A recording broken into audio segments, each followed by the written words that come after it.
Happy Monday! If you're watching this on time, we just had the Super Bowl here in the US yesterday. It was a good game. I was not cheering for either team. Unfortunately, the team that I cheer for, I won't even say because they are losing and they lose a lot.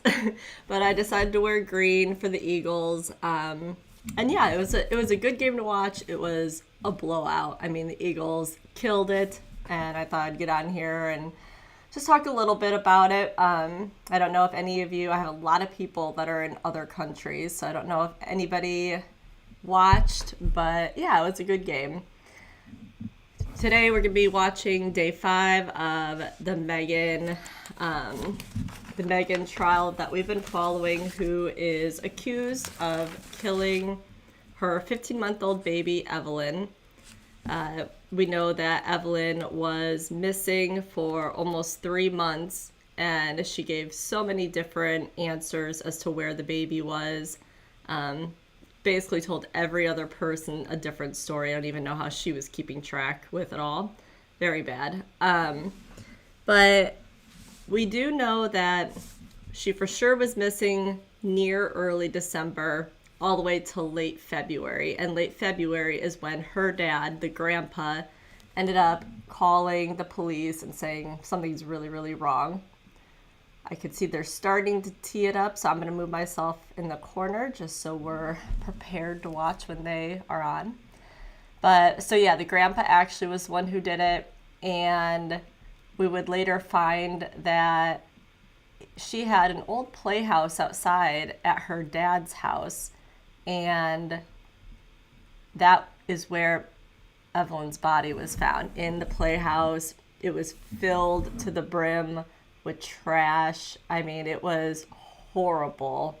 And a trash can was added out there, and that trash can is where her baby was found. So it's been pretty horrific.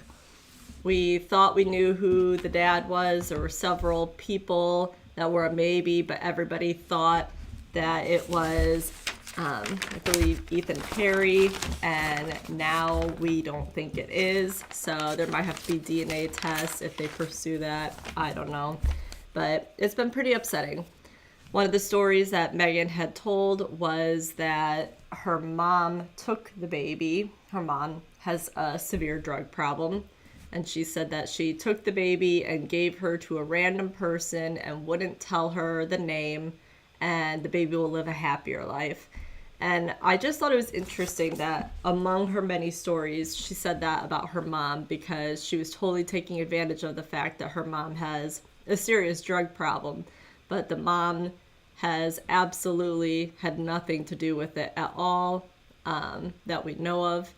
And so it's just interesting, her trying to use all of these different stories to spin and put blame onto other people who are going through things.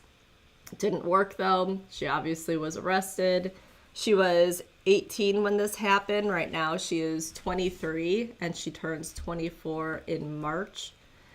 And yeah, I think that basically summarizes what's been going on. We've gotten to hear that the defense is trying to act like the baby was sleeping in the bed with her, and maybe somebody rolled and smothered her on accident while she was sleeping. But when the baby was found, she had foil wrapped around her head, and a blanket wrapped tightly around her head. So, I mean, that doesn't look particularly like an accident. So pretty awful things. And yeah, this should be starting very soon. Hopefully they get their camera and sound okay today. We've had some sound issues with this trial a little bit. I think it's also just an older courtroom, so things are not necessarily updated like we're used to.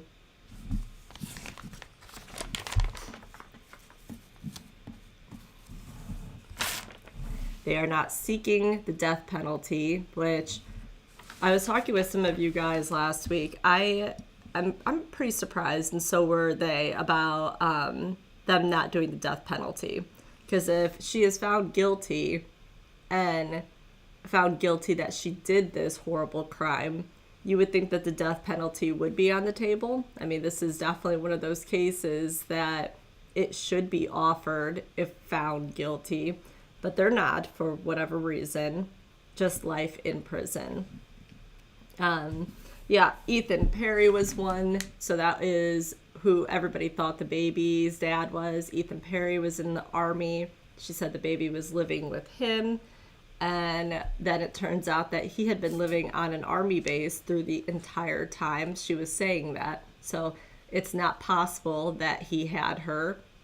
There was just so many stories of things that were not possible at all. So pretty easy to disprove, but I don't know what she's gonna say in court that completely changes the mind of what actually happened with the baby and the physical findings. You know, like I said, after they found her with foil wrapped around her head and a blanket, I don't see how that could be a accident. So we'll see if they have anything else to say. I don't think the trial will continue through the whole week. I think we're probably going to wrap it up Tuesday or Wednesday. I think they've gone through mostly everybody that is going to be taking the stand. I mean, there are still some left, but not a lot at this point. So I would expect that we'll hear a verdict by the end of the week. And there was one other guy who she started dating near the time that Evelyn went missing. And his name was Hunter Wood, Preston Hunter Wood, but they dropped the first name. He was a little bit older than her, a few years older than Megan. And he supposedly has nothing involved in this, but the defense is trying to say that he was there when the baby was maybe smothered and he was the one who took her and put her somewhere. So he has not taken the stand yet. It'll be interesting to see if he does, and it'll be interesting to see if Megan's mom takes the stand. Unlike other cases, she has cried a lot during this trial. So she definitely has emotions on it, but who knows what those emotions are exactly tied to if she was the one who did this and then tried to cover it up for 3 months. It's horrible.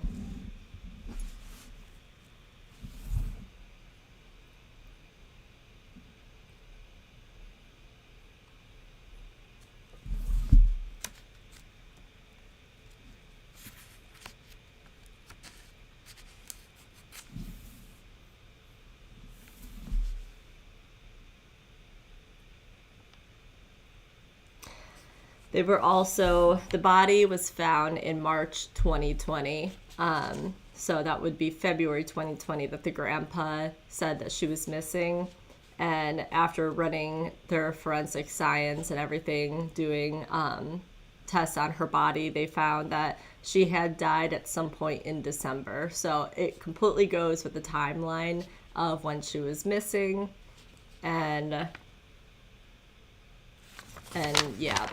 If there's any other details I have written down, because I've been taking notes on it, I'll include them in when we have like breaks and stuff. But that pretty much keeps you up to speed of what's been happening and what to know.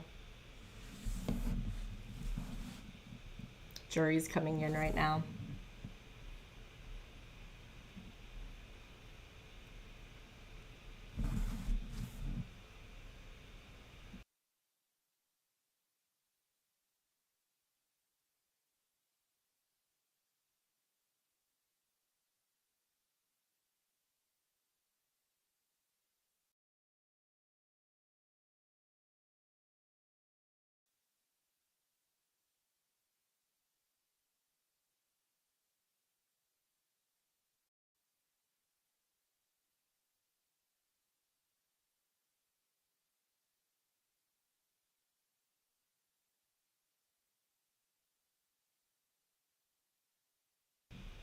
They do not have their audio turned on yet.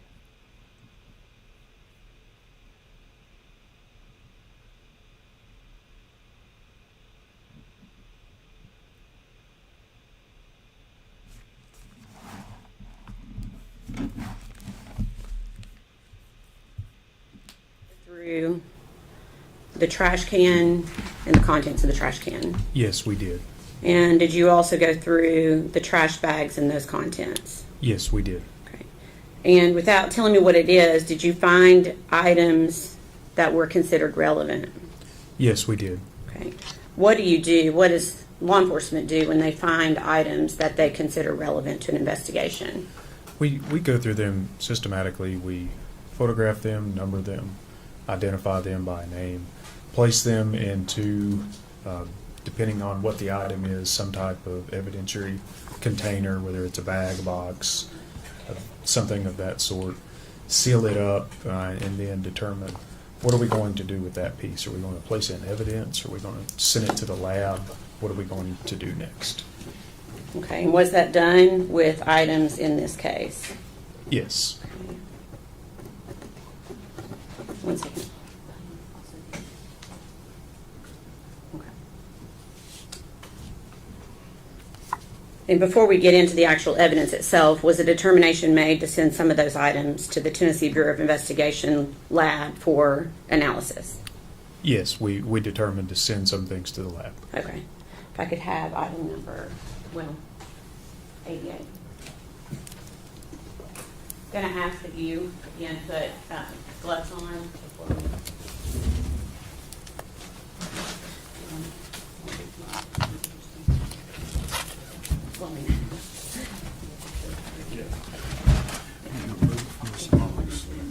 Put yourself between this and the jury. Put it on that side. I've got a knife. Thank you. You ready? I'm ready. Okay, if you could just carefully open that item that's been passed to you.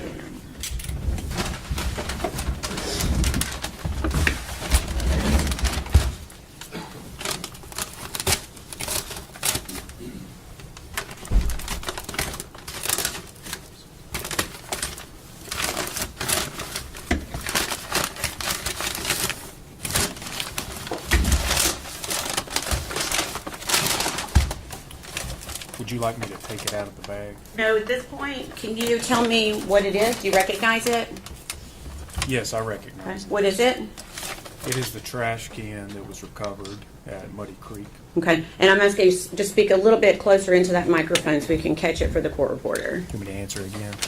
Yeah, if you can answer again. This is the trash can we found that night at Muddy Creek. Okay, and is that the actual trash can that was found that night? Yes. Okay. We'd ask that be made exhibit number 196.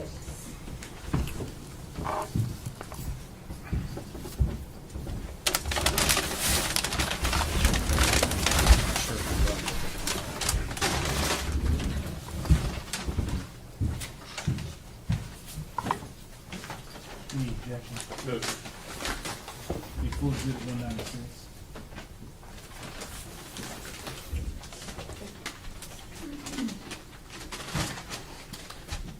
Permission to publish to the jury, Your Honor.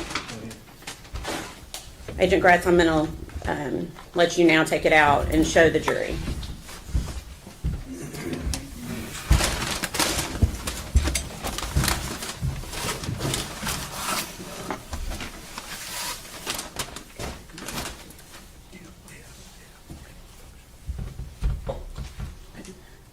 And if you can, try to, while you're displaying that to the jury, continue to display it, but try to also speak into the microphone so we can hear. There appears to be black residue on that trash can. Can you tell the jury what that's from? Thank you. Yes, this trash can has gone under what I would say a significant analysis at this point. This black residue is going to be from the lab in Nashville placing dust on it in order to identify any fingerprints. Further, if I can set it down, if you can take a look around the rim and see how it looks irregular, that's not the way it looked that night. When you say irregular, are you talking about the notches that are cut out? Yes, Okay. yes, and you can see, there's tool marks where the lid of the trash can has been removed. Okay. And so that is not how it looked when you took it into evidence that night? Correct. Okay. Are you aware of who took that off? Yes. Who took that off? David Hoover at the Tennessee Bureau of Investigation Lab in Nashville. He's a forensic scientist special agent. Okay, thank you. Okay, we're done with that exhibit, and I'm going to pass you. Oh, the lid's down.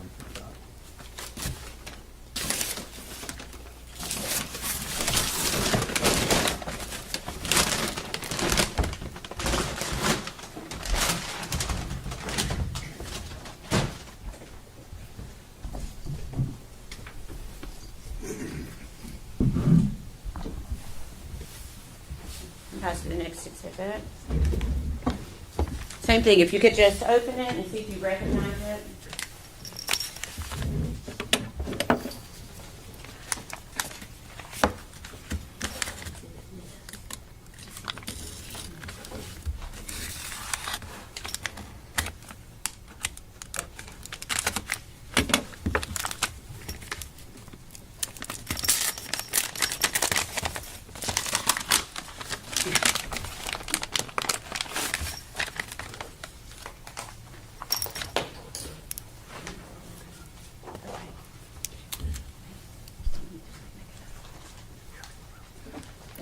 Okay. Do you recognize that item? Yes, I recognize this. Okay. And what is it? This was a piece of gum that was removed from the inside of the trash can that I just showed you. Okay. And was that also taken into evidence? Yes, this was processed into evidence that night. Okay. We ask that be made exhibit number 197, please. 197.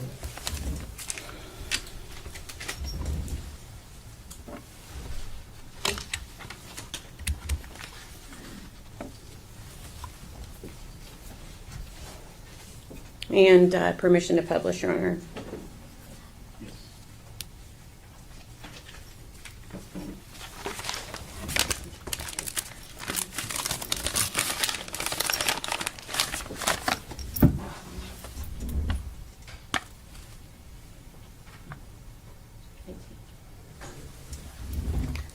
May I please see exhibit number 18?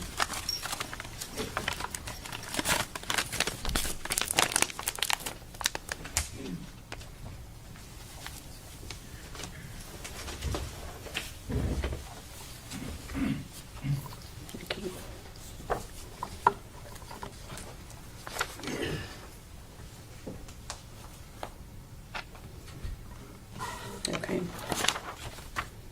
I'm going to show you a photograph that's already been admitted into evidence as Exhibit 18. I'm going to try to zoom in for you. Okay. Do you see, and I know that's not the best zooming in, can you show the jury what you were just referencing for the exhibit we just entered? This is the trash can that was inside the playhouse, Okay. and this is the piece of gum that we removed. Okay.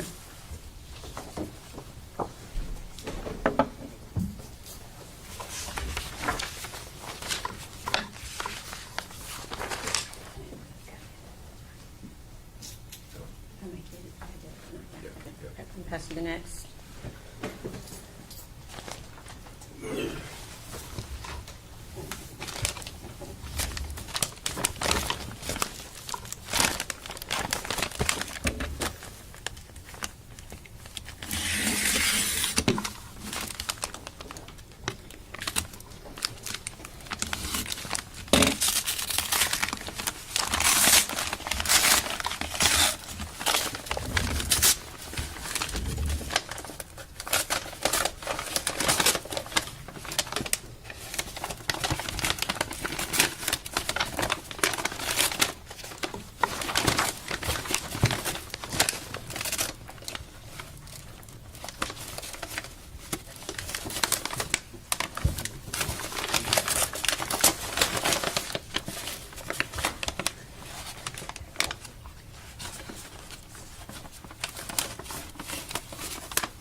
you have that one open?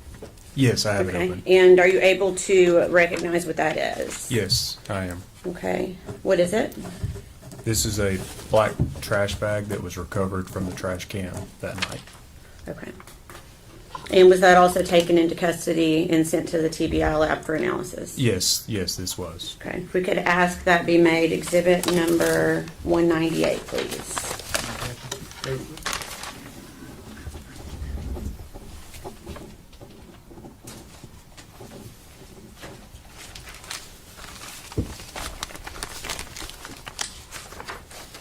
Can I have number 18 one more time? Sorry.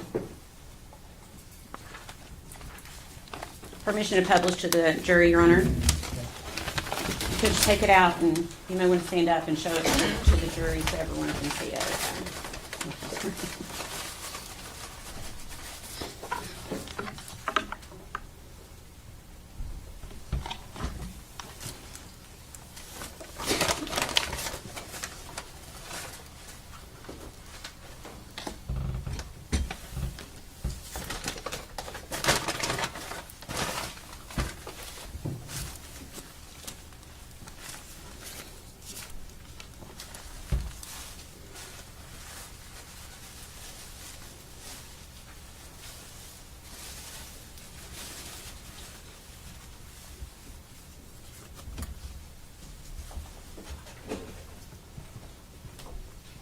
And can you explain to the jury why parts have been removed from the bag that you're holding?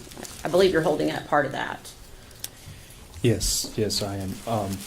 Again, similar to the trash can, this has gone or undergone significant forensic testing. You can see the powder of the residue that would have been done at the Nashville lab. There is insect debris that we found in or on this trash bag.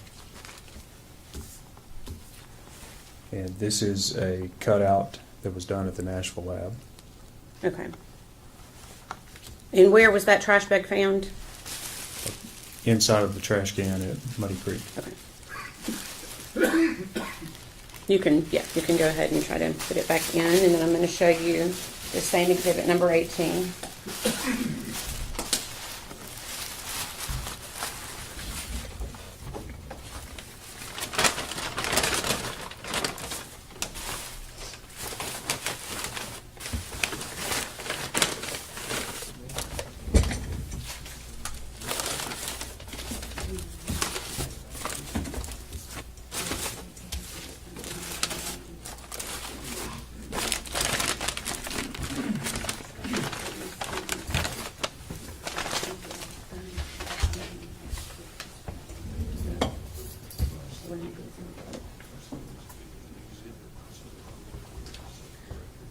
Okay. Okay. Are you okay with me making that? Okay. Your Honor, the defense wants us to make, and we are not opposed to this, making the insect debris its own exhibit. 199, okay.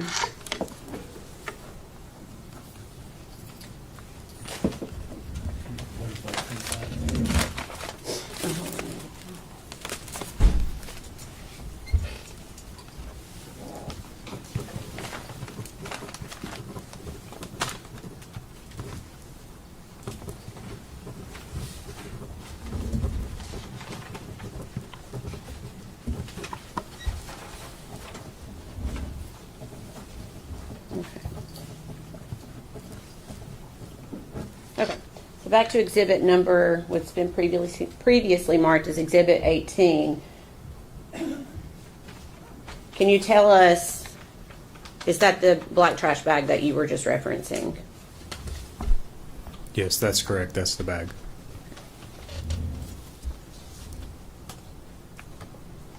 Sorry, I don't think I'll need that again.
Okay, sorry. Do you have that open?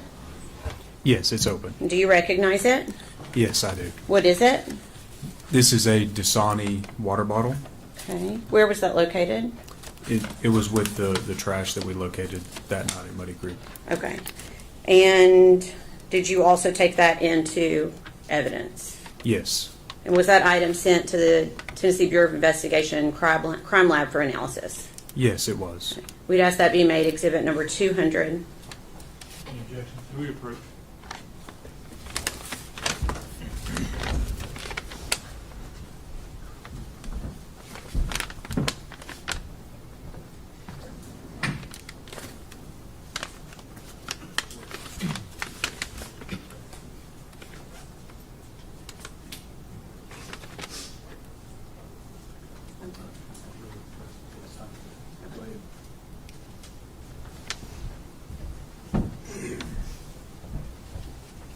Okay, to clarify, where was that water bottle found? I don't remember if this was found in the trash can or in the bags that were with the trash can. Okay. Just 1 minute.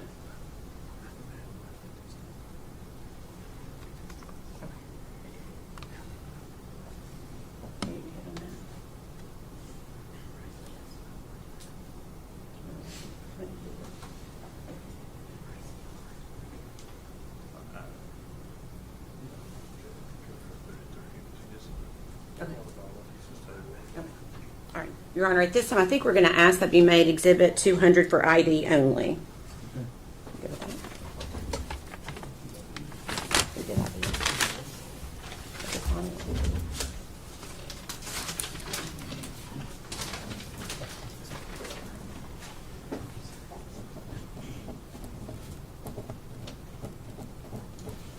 Okay. If you could pass that to the clerk, please. What's the next? 101.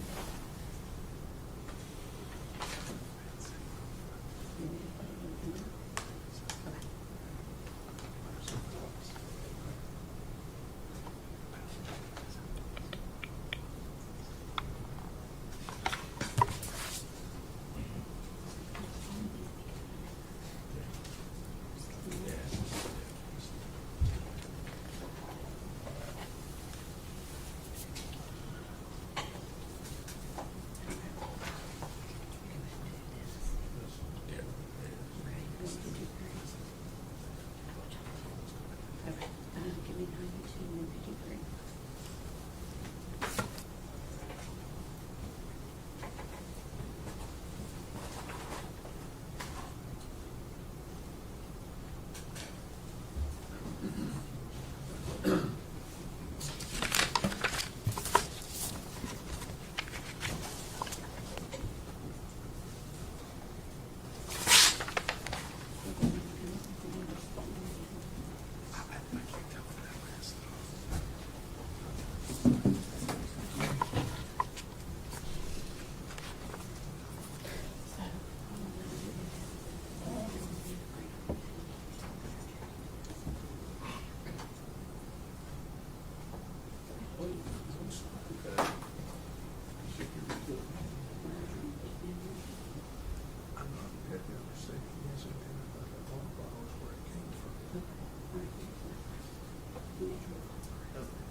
A lot of whispering and talking so that the jury cannot hear.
Okay. You got that open? Yes. Okay. Are you able to identify what it is? Yes, I am. Okay. What is it? In this bag here, it has sheets of aluminum foil.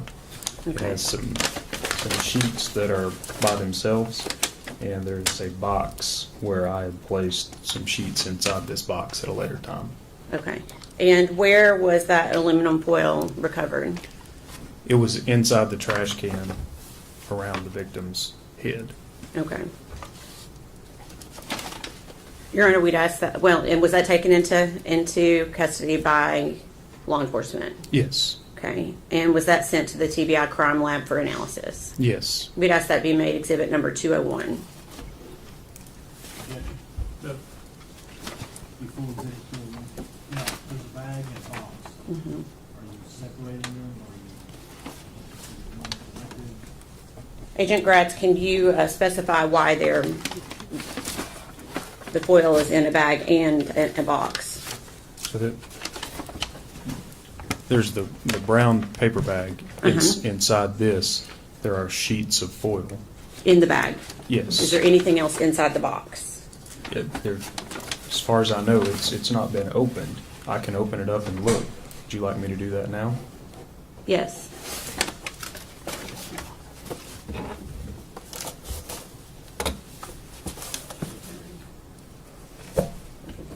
Yes, there is something inside this box. Okay, so that bag, let me clarify, that bag was not inside the box? The bag of aluminum foil? I passed you a box, Yes, okay? You opened it, what was inside the box? there are sheets of aluminum foil in here, Okay. in addition to this box. Oh, that's a separate box, I see. Yes. Okay, so for now, we just ask that the aluminum foil be made exhibit number 201, that was inside the bigger box. When you have a bag, Oh, I'm sorry, it's a the aluminum foil. That.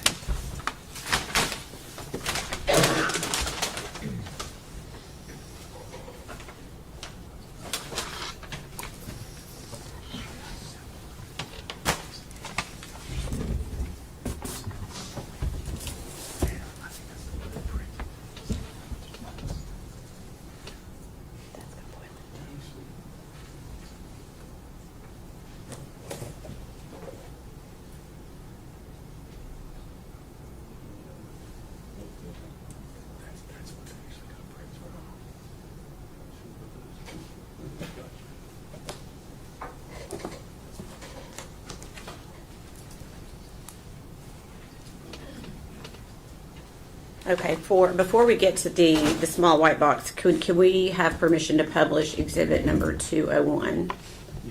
Thank you. So you may need to stand. I'd just like the jury to see, for you to show them exhibit number 201, please. Would you like me to unfold these pieces? Yes, please.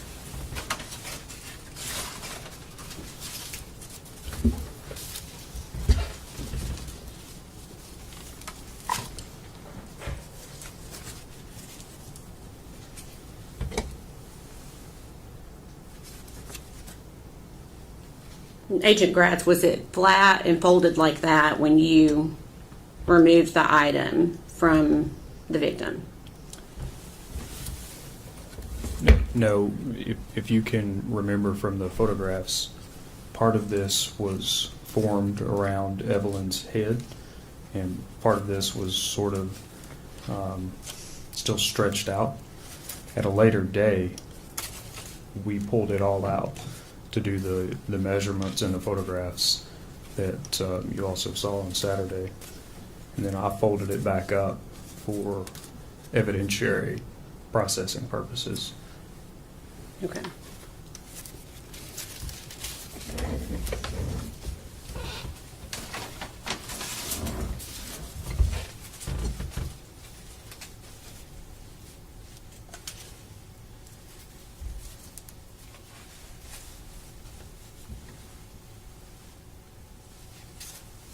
You're going to be like the record reflect, he's showing a second piece of foil at this time.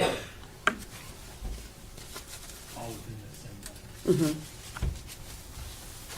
Yes.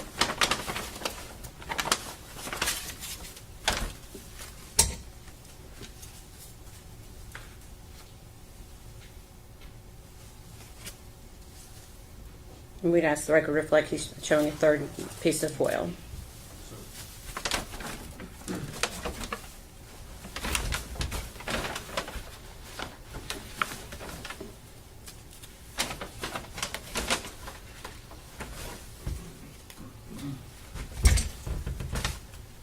These are various pieces that are essentially caked together. Okay. We'd ask the record reflect he's showing the jury smaller pieces of foil.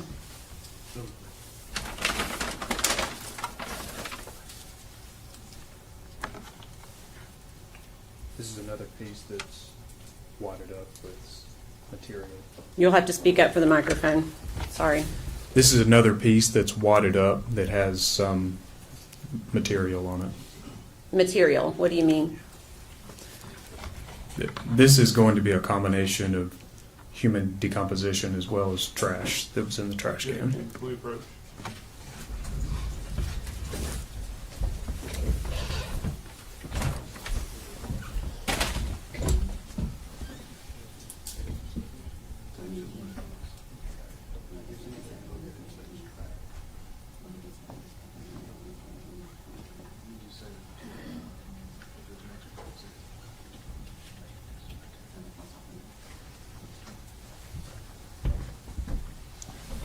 We'd ask the record reflect he was holding up another smaller wadded up piece of foil.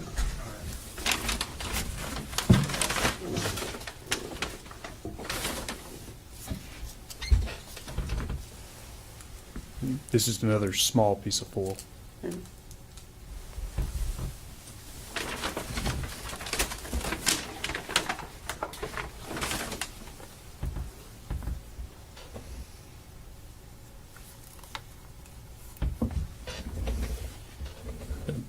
These are boxes that contain hair that was found on the floor.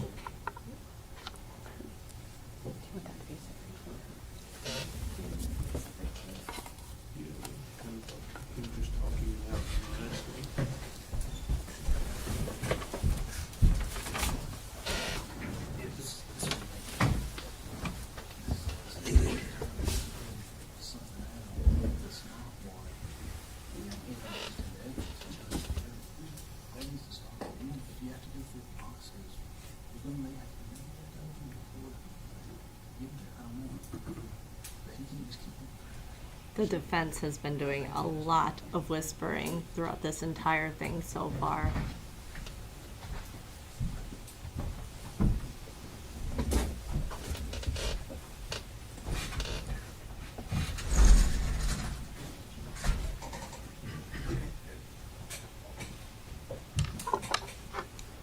Agent Gratz, what you just showed the jury, you said that was taken from with the foil.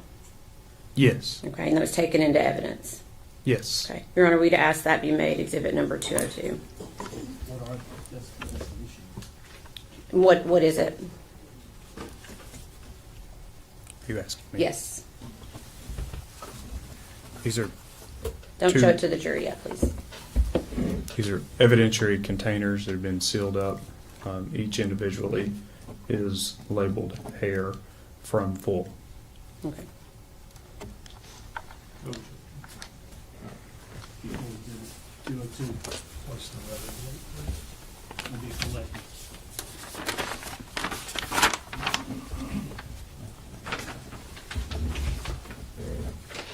Okay. If I could have exhibit 201 passed back to the clerk.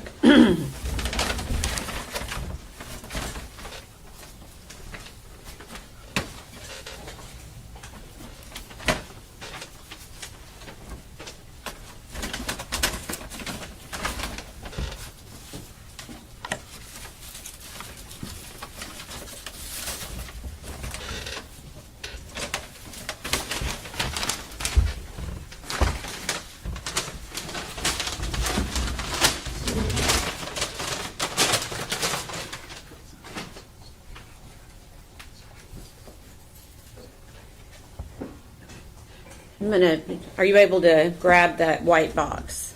Yes. Okay. I'm going to ask that you open it and see if you're, without showing it to the jury, and see if you can identify what is inside. Yes, I can identify this. Okay. What is it? Is another piece of aluminum foil. Okay. How many pieces of aluminum foil?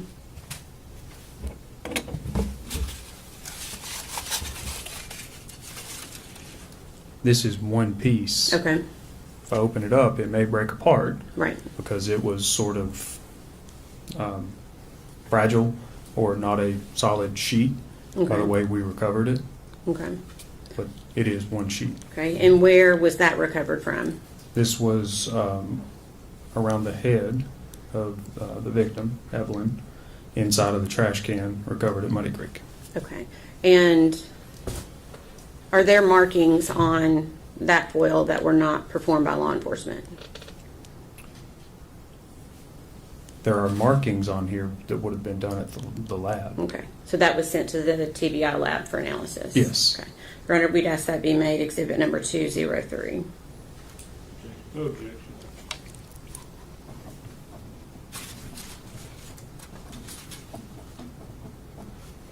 Full exhibit 203.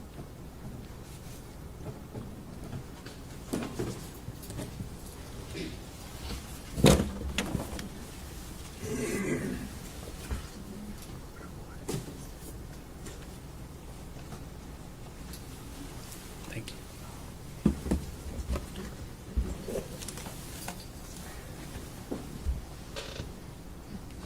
Your Honor, permission to publish?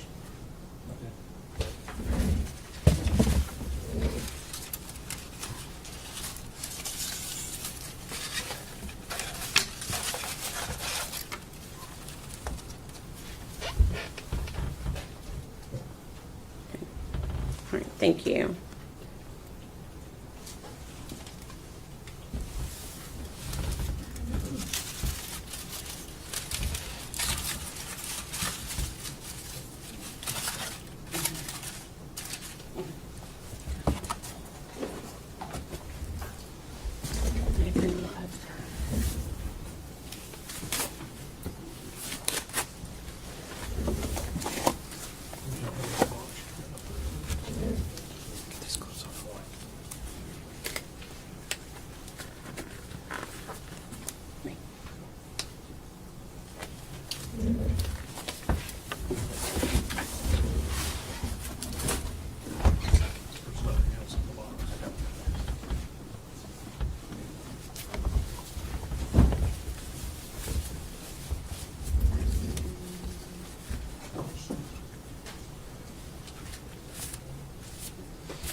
Have you, if you could open that next box that's been passed to you.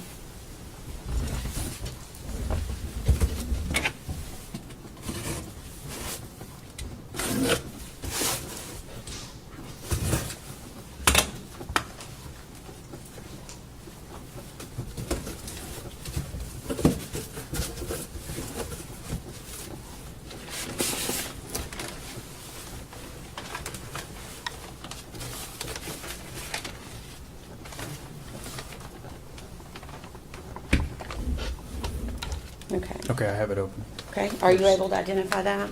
I'll have to look further inside this bag. Okay.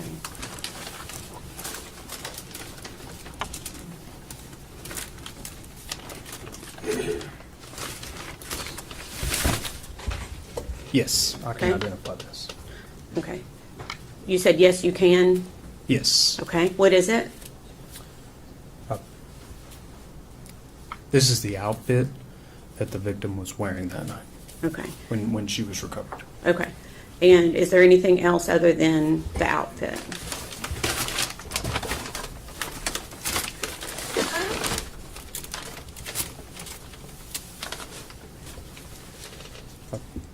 I've made one fold over and there's some insect debris inside the bag. Okay.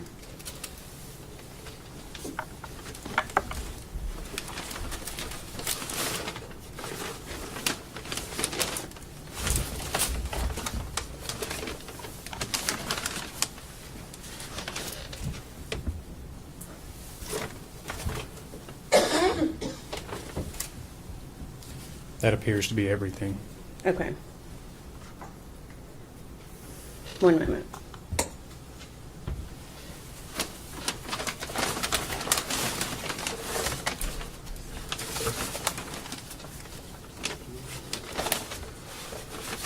May I approach the witness briefly? Let me make sure.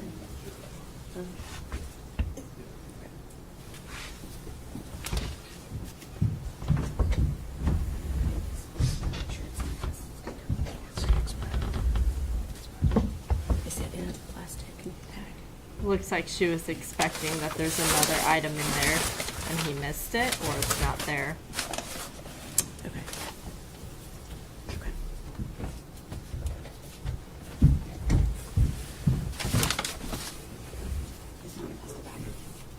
May we approach?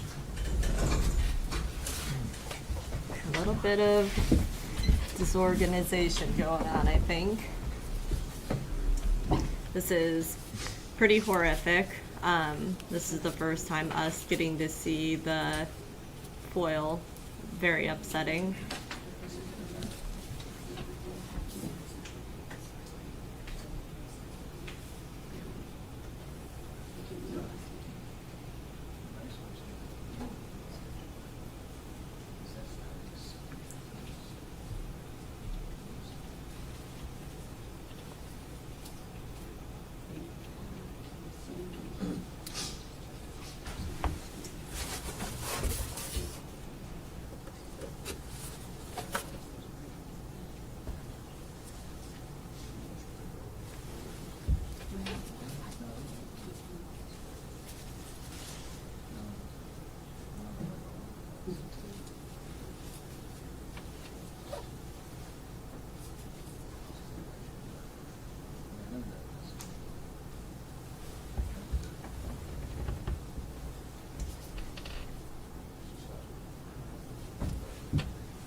I would imagine if they're looking for something, thinking that an item was supposed to be in there, that they might end up going to an early break if they can't figure it out.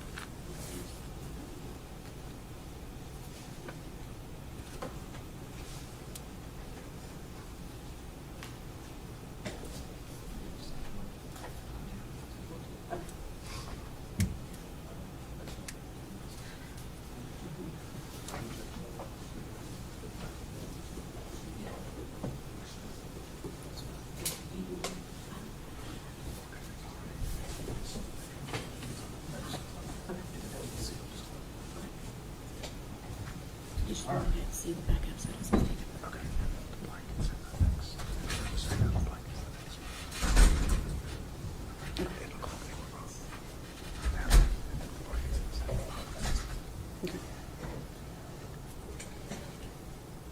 I don't remember what all I've asked you on that yet. Did you state where that was found? Yes, this was found inside the trash can that night at Muddy Creek. Okay, and did I ask you what it was? I'm not sure at this Okay, point. what is it? This is like a fleece onesie. Okay, and where was it found inside the trash can? It was on the body of the victim. Evelyn. Okay, we'd ask that be made exhibit number 204. Full exhibit.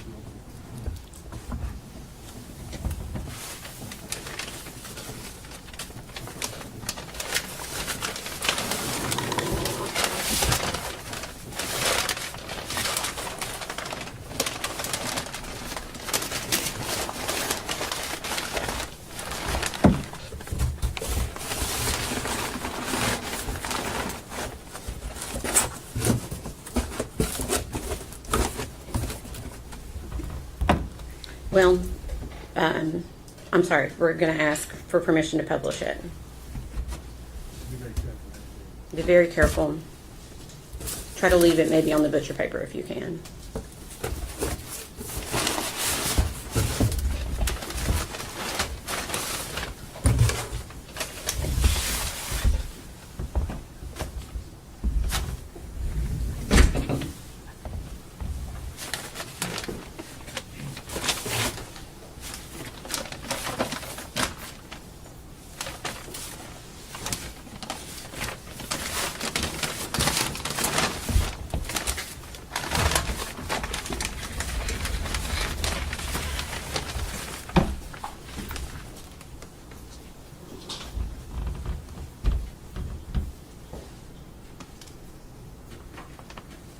Thank you.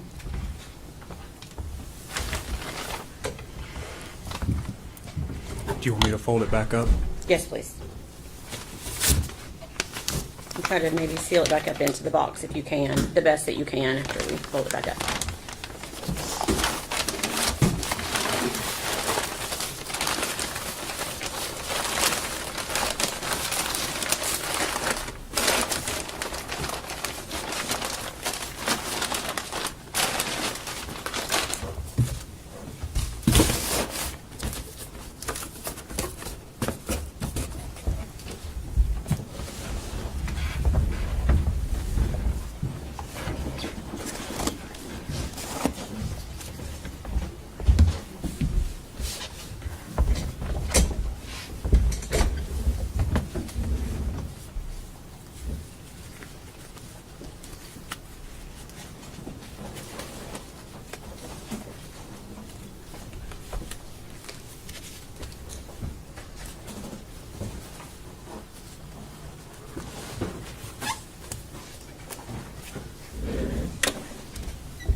Okay, let me pass you another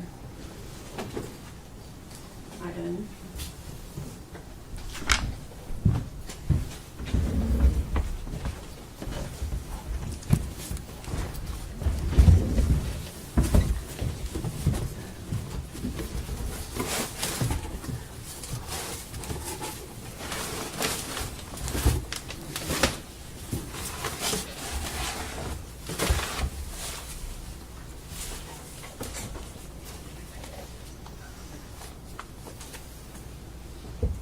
Okay, are you able to identify what is in that box? There are several bags. Would you like me to go individually through each bag and open them?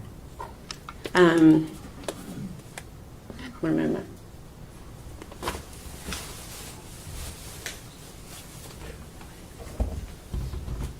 Do you see the bag that may contain a blanket? Yes. Okay, could you look at that bag, please?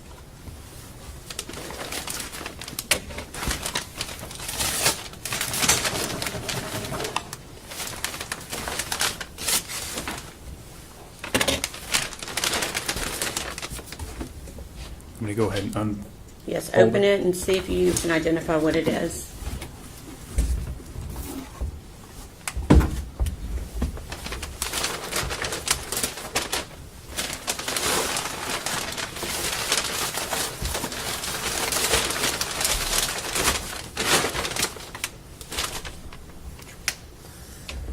I have it partially open and I can identify it. Okay, what is it?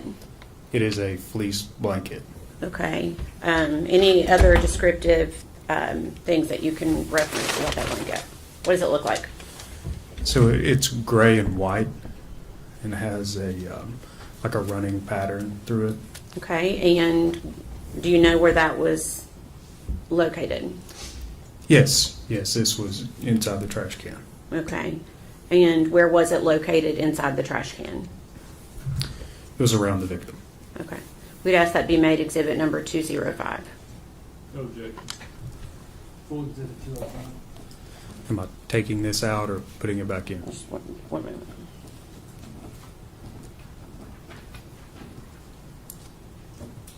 Permission to publish, Your Honor? Go ahead. Okay. Yes, if you could just show that to the jury, again with the same thoughts to try to be as careful as you can.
15.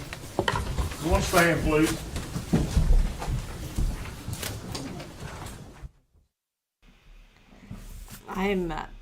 I'm disgusted right now. The onesie, the blanket. I'm sitting here taking notes, and the only thing I really have on those two things is, how could this not be a death penalty case? How could you see the foil and see the onesie and the blanket and not put that on the table as an option and just completely leave it off? I mean, clearly this was very intentional, and it's just appalling. Since we're on a 15-minute break, I'm going to review some of the things that I was reviewing last week with some of you. So if you've already seen it, sorry. And if you haven't, this is what I showed last week. So the actual playhouse, as I said earlier, was filled to the brim with trash. It's a very small playhouse, and there was just trash and junk everywhere. And it was clear it had been sitting there for a very long time. Most of it had dust and dirt, and it was just really bad inside.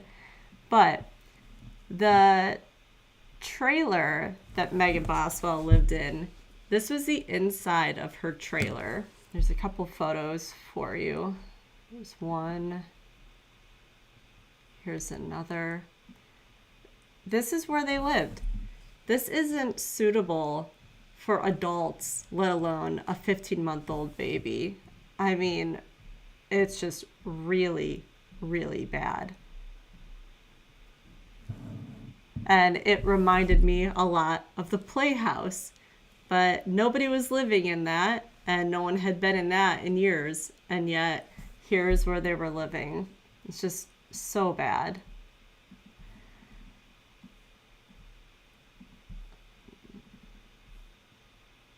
This is the playhouse.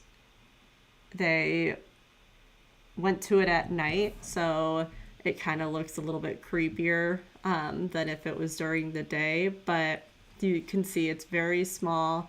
The door is cracked open, and you can just see the junk piled up.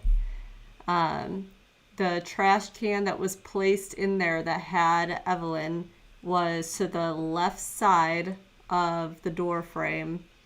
And like they said before, that was newly placed there. It didn't have the dust or the dirt that everything else did in there. I'm going to go ahead and also, on this break, and we'll probably go into the other break, so we'll pause it when they come back. But we're going to go ahead How and was it? Explain. a little bit of her dad's testimony. I know we've seen it, but not everyone has been here every single day. So I figured just during the break, it would be a good idea to catch up on some of this. And if anybody wants to rewatch her interrogation or interview that she had with the police, I'll go ahead and play that again. Just let me know in the comments.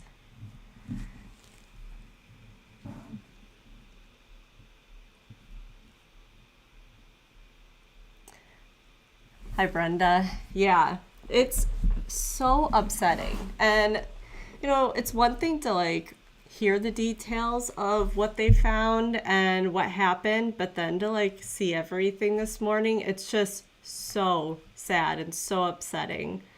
And I just, like I said, I'm appalled by it, and I just can't believe that they don't have death penalty on the table. Doesn't even mean she would get that, but to not have that as an option is shocking to me.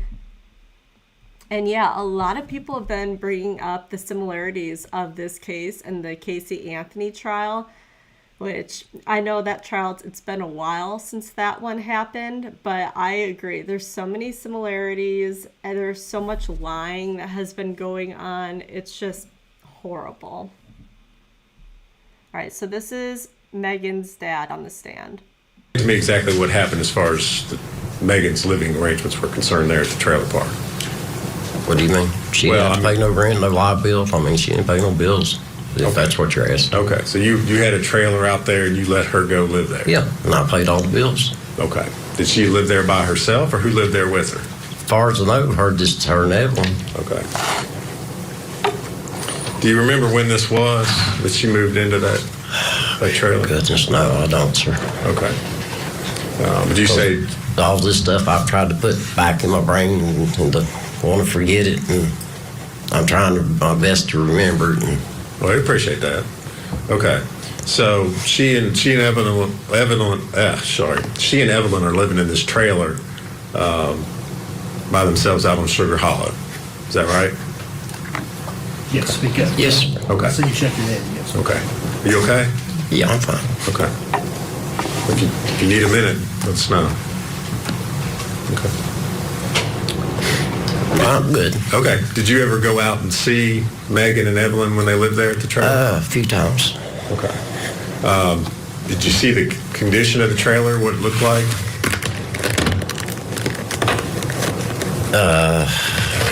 Most of the time I'd stay outside. She'd come outside to be pretty because I'd look around, pick up garbage and stuff. Okay. So But a couple times I went in, but not that much. okay.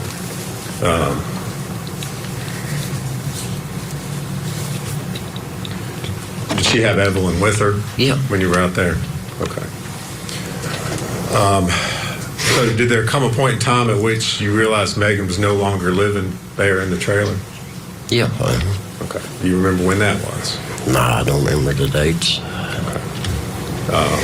Did you do something as a result of the fact that Megan was no longer? Oh, yeah, I told her, I said, if you're not going to live there, I said, you need to let it snow. I said, we need to rent that.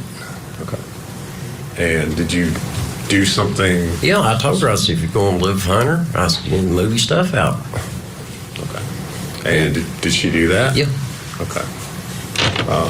Did you have to clean it out or do anything to it before you could re-rent the trailer? Dave's a guy worked with us. He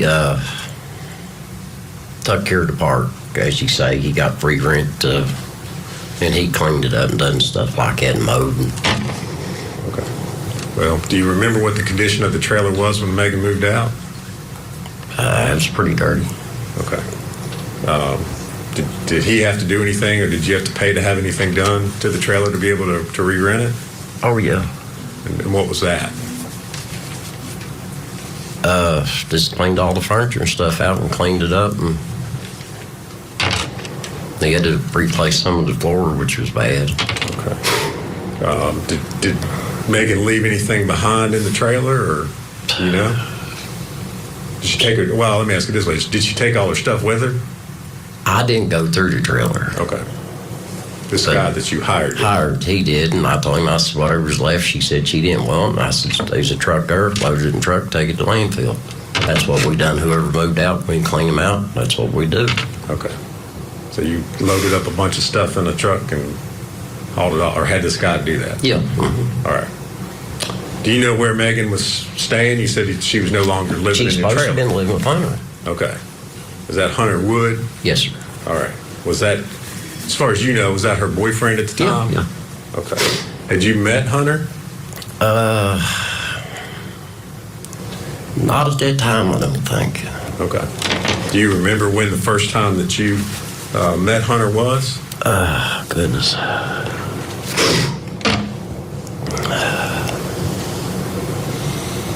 It was either when she come up Earth Angel to get my two little ones, or when we went to Gatlinburg for Christmas, or Pigeon Fords. Okay. So you went with, well, let me ask you this. Who did you go to? Hunter and my son and his family, and me and my family, and Megan and Hunter went. Okay. And when was that again? That was the day after Christmas or the day before Christmas. I can't remember exactly. All right. So it's around Christmas. Mm-hmm. You met Hunter. Yep. Who was he there with Megan? Yeah. All right. I could have met him before that and don't remember now. I don't want to lie to you, but that's the best of my knowledge. Okay. Did your trip there at Pigeon Forge, did Megan have Evelyn with her at the time? No, sir. Did that seem unusual to you? Yes, I asked her. Okay. You asked her what?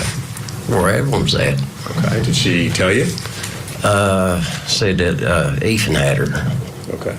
Do you know who Ethan was? Yeah, I met Ethan. He's a nice young man. I thought a lot of Ethan. Okay. And who did you think Ethan was at that time? Or who did she say Ethan was? Well, they used to date. Okay. But she said Ethan was the father. Okay. And he wanted to see Evelyn. He'd been in the Army. So I said, I'm going to stand back. If he's going to man up and want to see his child, I'm going to let him see her for a while. Then after a while, I said, enough's enough. It's my turn. Okay. So at that time, when you went on this trip, she told you Evelyn's with Ethan. Yes, sir. Okay. And you thought that was a good thing? Yeah. I mean, Okay. After this trip to Pigeon Forge, did you see Megan after Christmas? here or there, very rarely. I'm sorry. Could you Just repeat what you here or there, not that much. Here, there. Okay. Did you see Evelyn? No, last time I seen Evelyn was on Thanksgiving. Okay. Did you ever, in those times that you saw Megan after Christmas, did you ever ask her, hey? Yes, I asked her numerous times. Okay. And what did she tell you? She kept coming up different stories and different lies. Okay. Well, what was she telling you? First, it was Ethan had her. No. First, let me back up. I'm sorry. Hunter's mom was watching her, and then she come off with Ethan had her. Then after it went on for a while, I said, I'm gonna do something about this. Well, she told me that Ethan wouldn't give her back. I said, hey, let's go get an attorney. I said, he can see his daughter, but I said, he's not taking her. Okay. What did she say when you told her that? I can't remember exact words. She said, Dad, give me a day or two or something. She said, I'll get her something. And it just lie after lie. Okay. Any point in time did you ever see Evelyn? No. Last time I seen her was on Thanksgiving, sir. Okay. So, at some point, did you make an ultimatum to Megan about seeing your granddaughter? Yeah, I told her and I told her mom. Okay. What did you tell her? It was on a weekend. Oh, excuse me. I said, come Monday morning, which I told this to her mom. I said, come high hell water. I said, I'm going to get on the phone. I said, I'm going to find my granddaughter. I said, I don't care what I got to do. I said, I want to know what's going on. I said, enough's enough. And that's when I got on the phone and made the phone call. All right. That Monday morning. All right. And did you talk with, who did you talk with? I don't know. I can't remember all of their names. Okay. Was it somebody at DCS? Yes, sir. Department of Children's Services? Mm-hmm. Okay. And what did you tell them? I just told them, I told you I hadn't seen my granddaughter and I was worried about her. Okay. Did you tell them how long it had been since you'd seen Yeah. your granddaughter? Okay. And then I think they got me in touch with that Miss Constance, said her name. Okay. Well, I can't answer questions from you, Mr. Oh, well, I'm Boswell. sorry, So but I if you can't remember that's everybody's fine. If name. you don't, that's fine as But, well. I think it's her name, Miss Constance. Okay. I'm saying it right. And Constance, does she work at DCS? Yes, sir. Okay.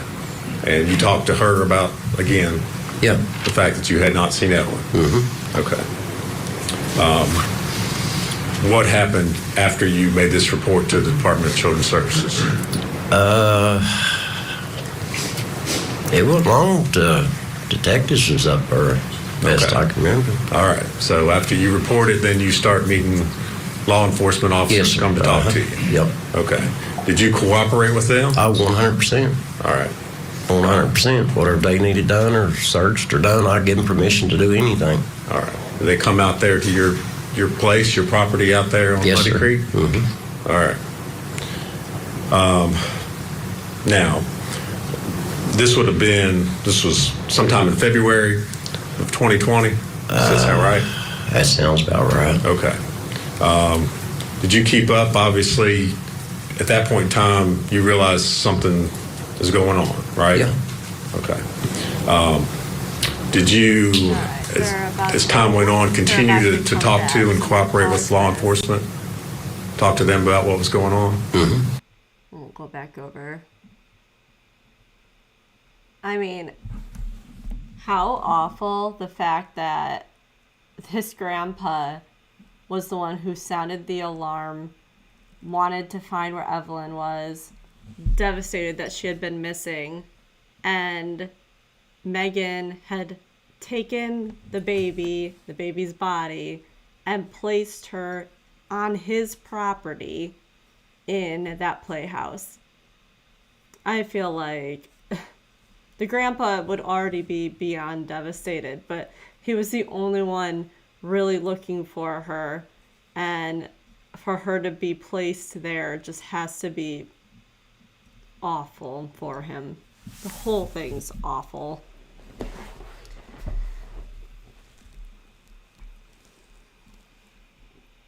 Yeah, they're about to come back. I'll probably play the rest on the lunch break, so it might be a little while.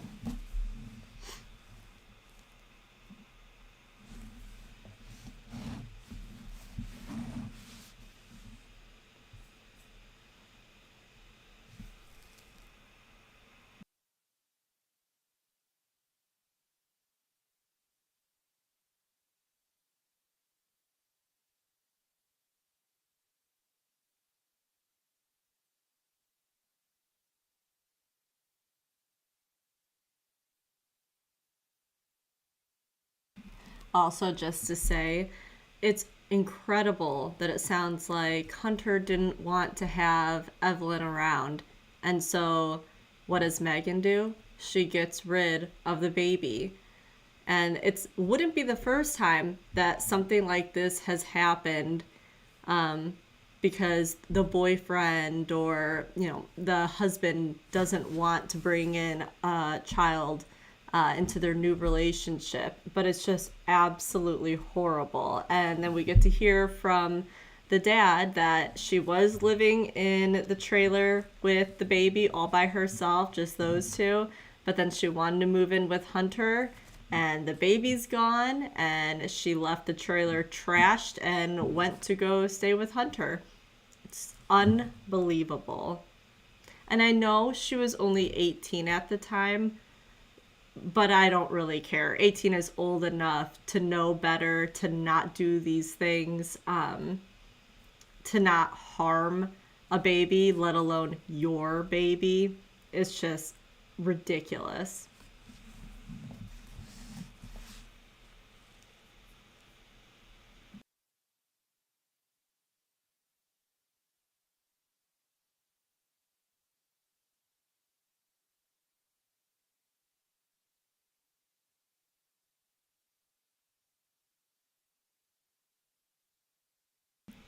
Also, while we're waiting, they had other sheds on the dad's property, and we learned later that Megan had taken every single item that was the baby's and put it all in these sheds that were there.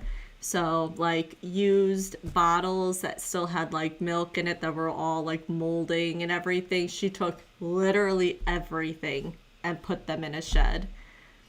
Doesn't sound like she just all of a sudden went missing, or doesn't sound like this was a accident that she was just scared to tell people.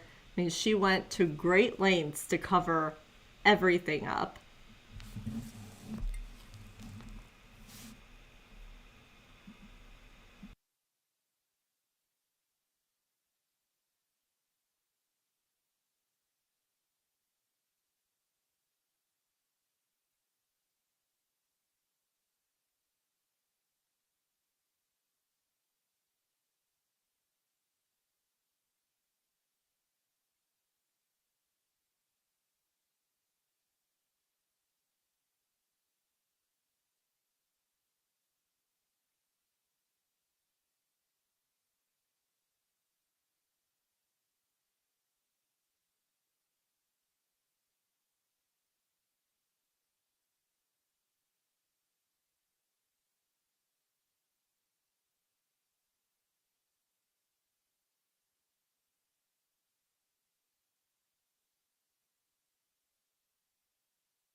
Also, just a fun fact, but unrelated to this case, Hunter had gotten in a major car accident probably a year after Megan was charged, but he was arrested for a DUI and actually sent somebody to the hospital who almost died because it was such a bad accident.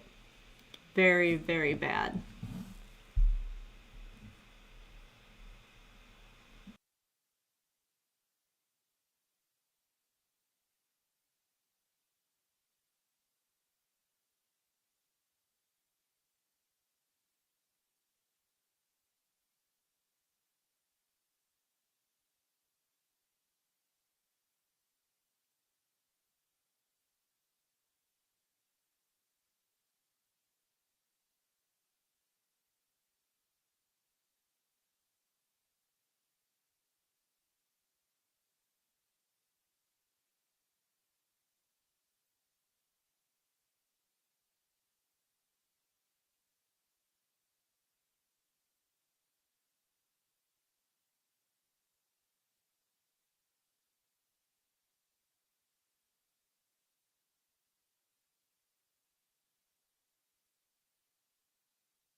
This break has been a little bit longer than normal.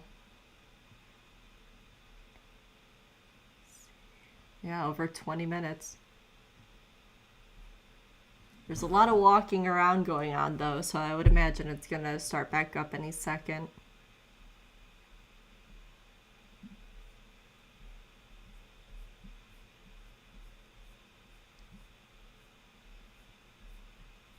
I said in the beginning of this live that Megan had tried to pin it on her mom because her mom was a drug addict and she thought that maybe she could get away with that. And this is her mom. Her mom had gone to jail.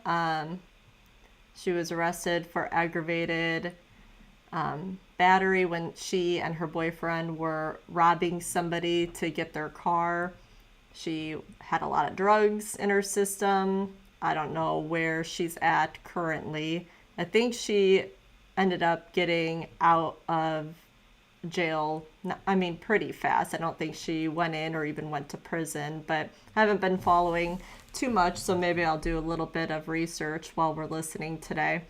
But yeah, Megan definitely tried to pin it on her, thinking that her mom had a long rap sheet and it would be believable, but it did not work.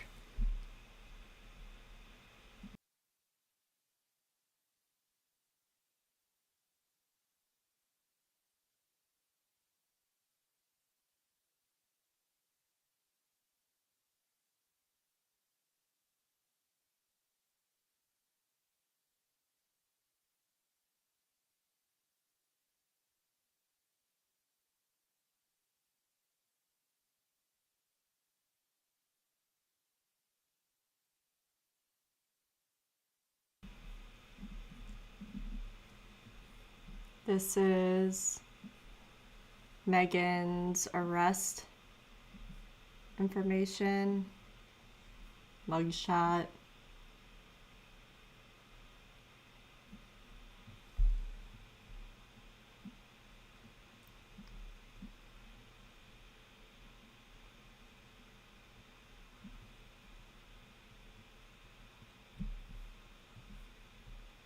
I've been asked if I think if Megan's going to take the stand or not, and I do not think she's going to take the stand. I think it would probably only be detrimental to her at this point, but she has lied so much that if she was put on the stand, I think the prosecutors would just tear her apart.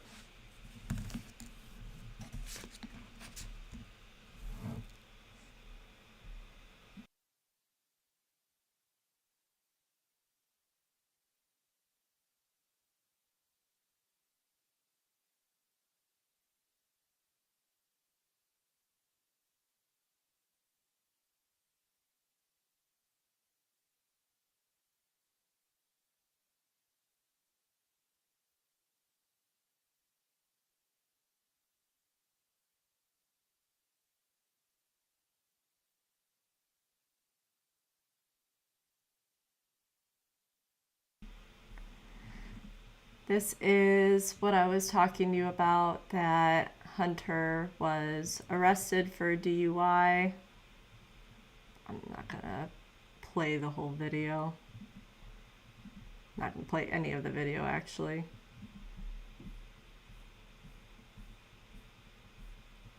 Let's see if I can find his picture again. Maybe not.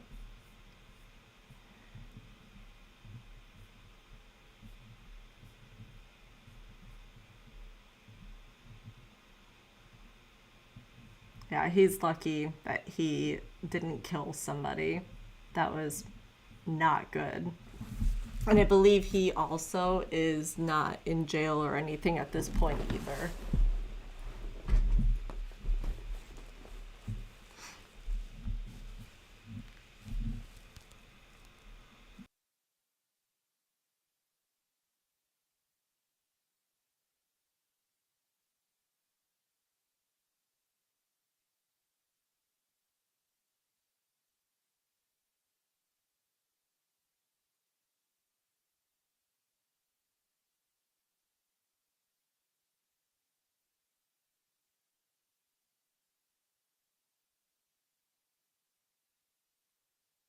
So, although we don't know like a ton about this, but Megan was actually in foster care when some of these events happened, which is interesting because she was still living at her dad's trailer.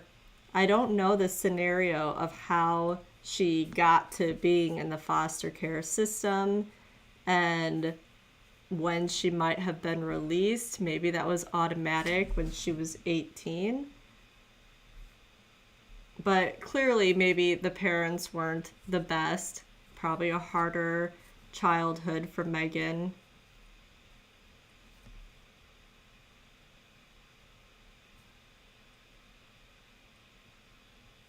In the defense's statement, they said that the blanket that Megan had wrapped around the baby, that Megan said, I didn't want her to be cold. I understand what they're gonna say for her defense and that they're just trying to build that narrative, but then you factor in the foil that we all just now got to officially see. It's just so bad. It totally negates everything she's saying about it was an accident and wanting her to be warm, so wrapping a blanket around her. How do you explain the foil wrapped around her head?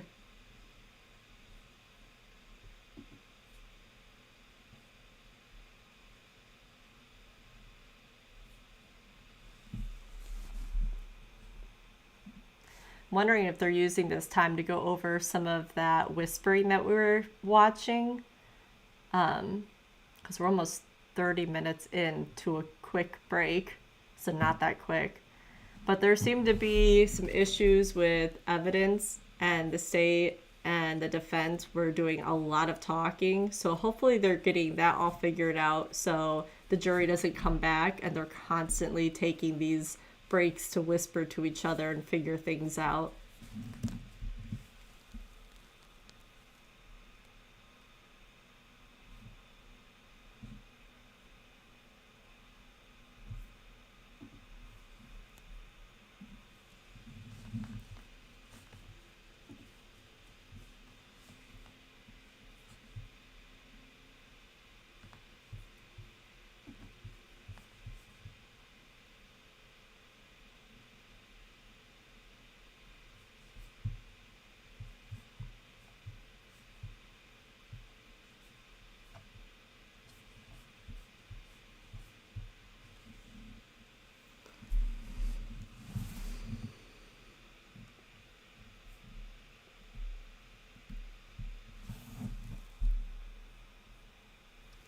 So to go along with Brenda's comment about the Casey Anthony trial, I went into News Nation. They have a whole article and all this stuff on the fact how these two trials definitely remind them of the Casey Anthony trial.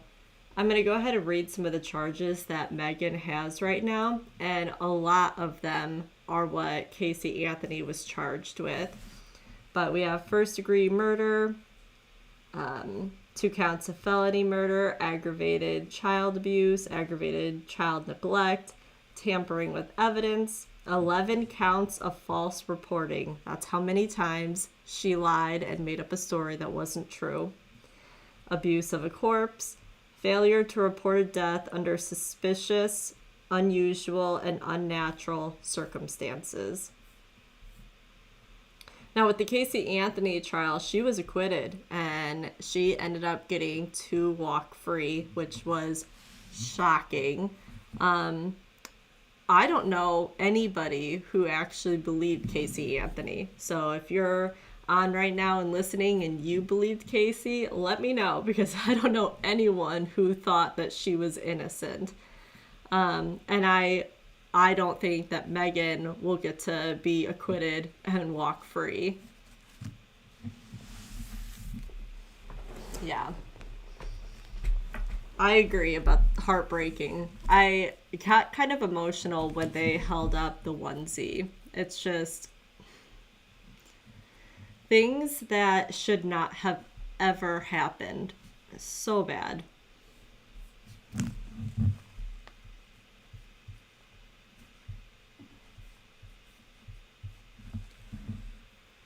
"11 times a different lie." I can't get over that either.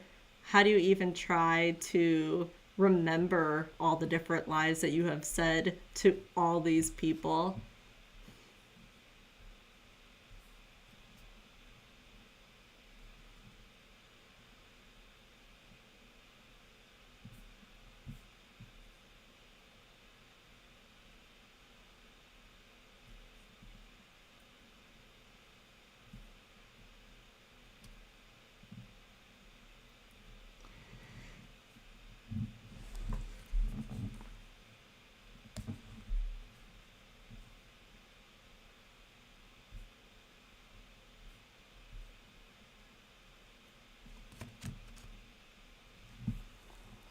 this trial today and then the Monica Sementelli one, their breaks and start time and everything are just so off.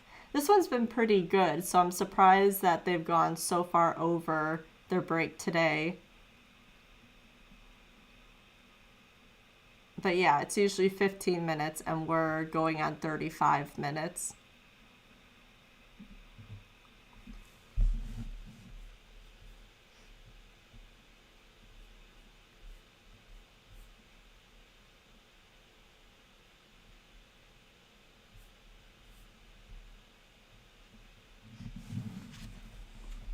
I also was trying to find the lease information for when Hunter was trying to get an apartment, and that is when Megan at some point moved in with him and didn't have the baby.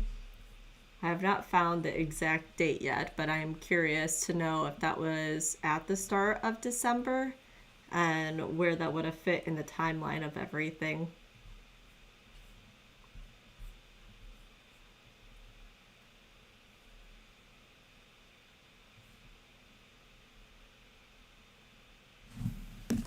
Alright, looks like they might be starting.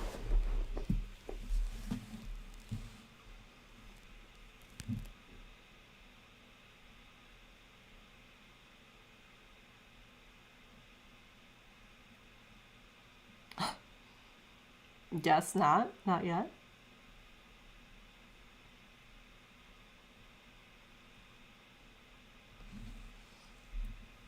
Looks like they had an error.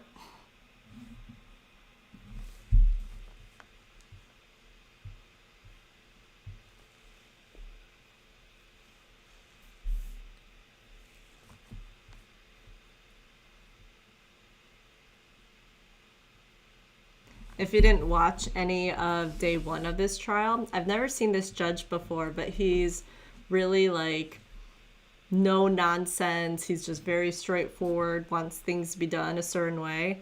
And when the trial started, we had the prosecutors who gave their opening statement, and then it was time for the defense to get up. And right when the defense got to the actual podium, a TV film crew that was in there had a flash that went off, and the judge immediately yelled, kicked the jury out of the room, and then berated this lady and said, if that happens again, you're going to jail for 10 days. He was so angry, and nothing has happened since, because I think everyone realized that you better do what you're supposed to do and follow the rules, or you're going straight to jail. Definitely made for an interesting first day of the trial.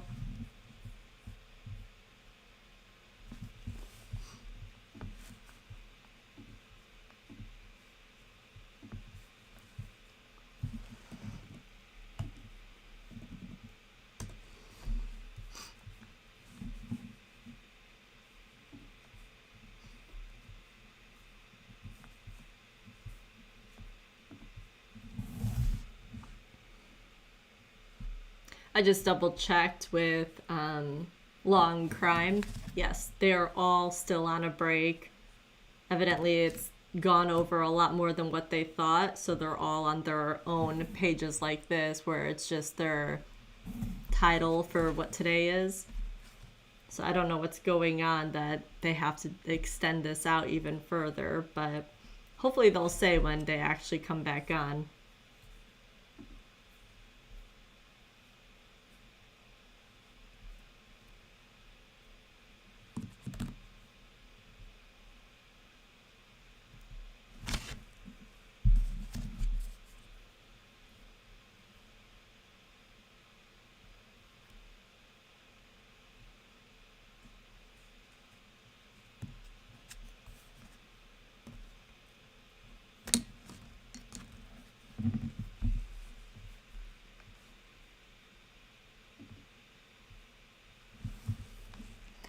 Well, I guess I'll just keep letting this play for now.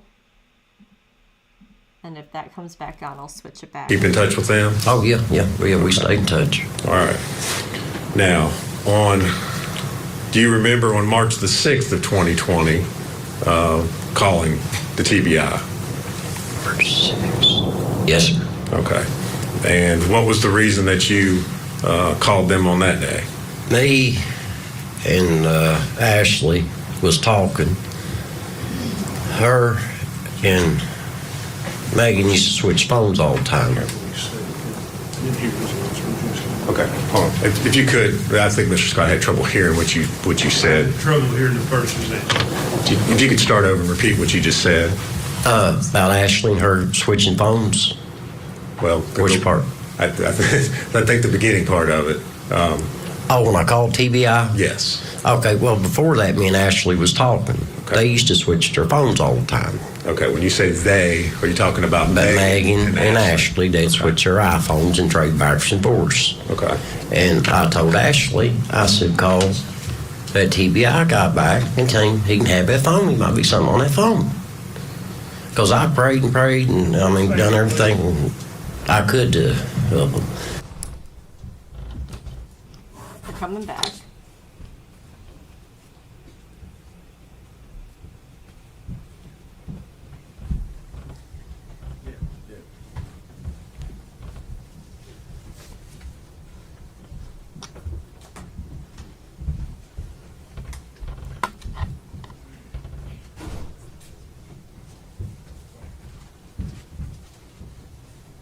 You may be seated, thank you. Thank you, Your Honor.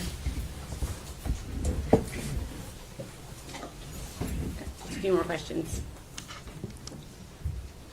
Prior to the time that Evelyn's body was recovered by law enforcement, had Tommy Boswell's property been searched? Yes, there had been law enforcement on the property. Okay.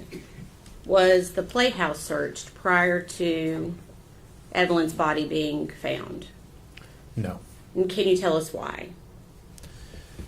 We never had any reason to believe that would come into play, and I was aware that other law enforcement officers had been at the scene. Okay. Anything that led you, and now I'm asking about the investigation in full, before and after Evelyn's body was found. Anything that led you to believe that her body had been moved to Tommy's property after the defendant had been moved to Tommy's property after law enforcement had already been there? Oh, no. Okay. 1 minute.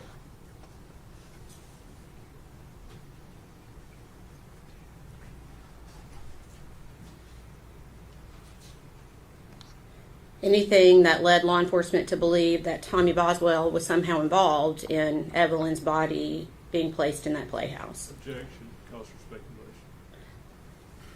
I can ask it in a different way. Sustained. Okay.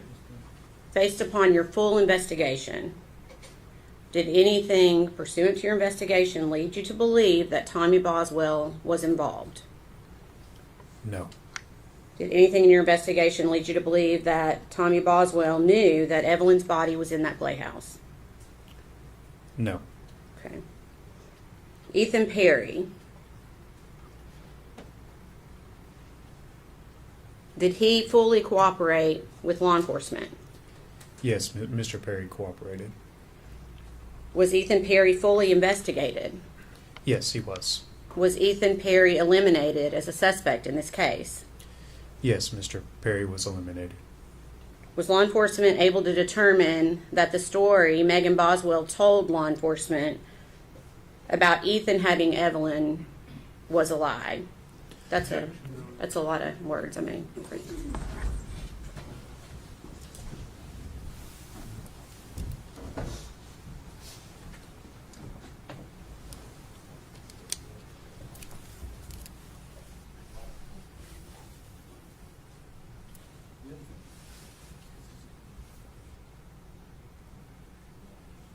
I don't see how that objection is going to go through.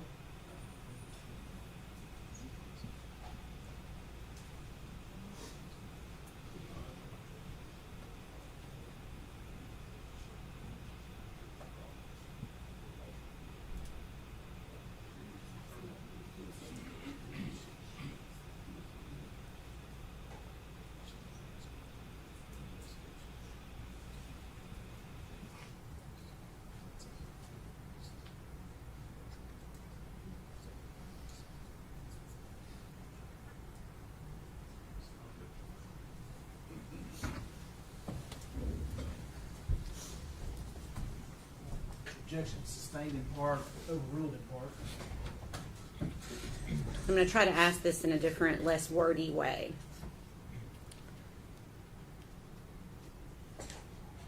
Do you recall the story that the defendant gave you about Ethan Perry? Yes, I recall that. What did she tell you about Ethan Perry initially? The defendant told us that Ethan Perry had Evelyn Boswell. Okay. And again, when you're looking at your investigation as a whole from beginning until the end, were you able to determine whether or not what the defendant told you about Ethan was the truth? Yes, we were able to determine whether that was true. Okay, and what was your determination? It was not true. Okay. The defendant's boyfriend at the time, Hunter Wood, did he cooperate with law enforcement? Yes. Okay. Was Hunter Wood investigated? Yes, he was investigated. Was Hunter Wood eliminated as a suspect? Yes, he was. Anything at all that led you to believe that Hunter Wood was involved in Evelyn's death and or disappearance? No. Angela Boswell, the defendant's mom, and her boyfriend, Will McLeod, did they both cooperate with law enforcement? Yes, both Angela Boswell and William McLeod cooperated. Were they both investigated? Yes, they were both investigated. Were they eliminated as suspects? Yes, both of them were eliminated. Do you recall what Megan Boswell told you about Angela or Angel, her mom, at the beginning of the investigation? At the very beginning, or What did she tell you about her mom? well, after a few days into the investigation, the defendant told us that Angela had Evelyn Boswell. Okay. And based upon the entire investigation, were you able to determine whether or not that was the truth or not? We were able to determine whether that was true. Yes. Okay, and what was your determination? That was not true. Is there any individual that the investigation continued to point at? There was one individual. Okay, who was that? It was the defendant. Okay.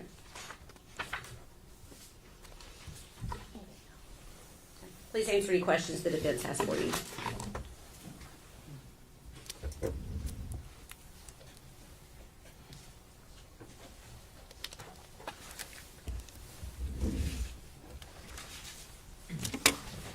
Morning, Mr. Gratz. How are you? Good morning. I'm doing fine. How are you? Good. Thank you. I'm going to start kind of where Miss Massengill left off.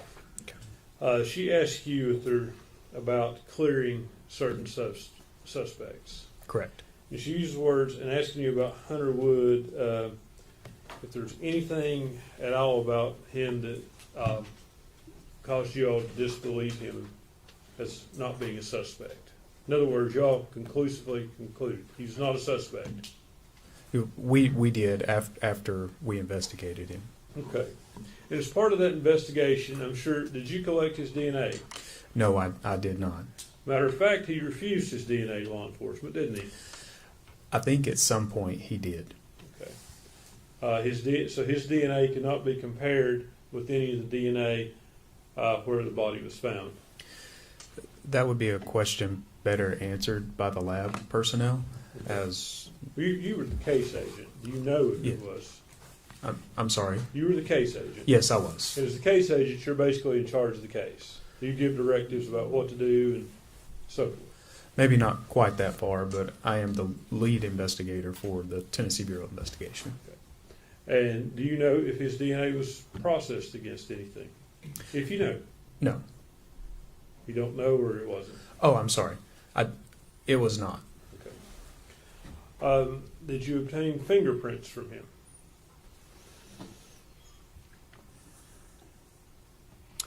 I'm almost certain I collected his standard of fingerprints, yes. Okay. And you say you're almost certain. Do you know for sure or not? I think I collected them from the booking at the jail. When someone's booked into jail, Okay, so their fingerprint. He'd been arrested for something before, is what you're saying? Yes. At the time of the investigation, were you aware that Mr. Wood was schizophrenic? No. Did you look into that at any point during this investigation, his mental health? At a much later date. And did you all investigate any connection between people with schizophrenia and people that tinfoil hats?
Objection's over with. Go ahead, Mr. Wright. Mr. Gratz, we were talking about Hunter Wood, Yes. and you indicated that sometime later you become aware that he was schizophrenic. I knew he was having some mental health issues. I'm not sure that I knew the actual diagnosis, but I am aware of issues. Did you investigate his health issues in relation to this case? And for instance, what I'm asking is, the first time I asked you about schizophrenia, you seemed to indicate that you knew that. I knew he had some type of mental health issues, yes. Did you investigate, give consideration to the possibility that the tinfoil could be related on the baby, could have been placed there by someone with mental health issues? We did a significant investigation into the tinfoil, yes, and it underwent what I would call significant forensic analysis to determine whether there is any type of DNA or fingerprints on that on the tinfoil. Okay, but short of forensic analysis, did you all investigate, is there something that might make someone place tinfoil on a child? Like, for instance, people with schizophrenia are known to wear tinfoil hats. Your Honor, I think we've covered it.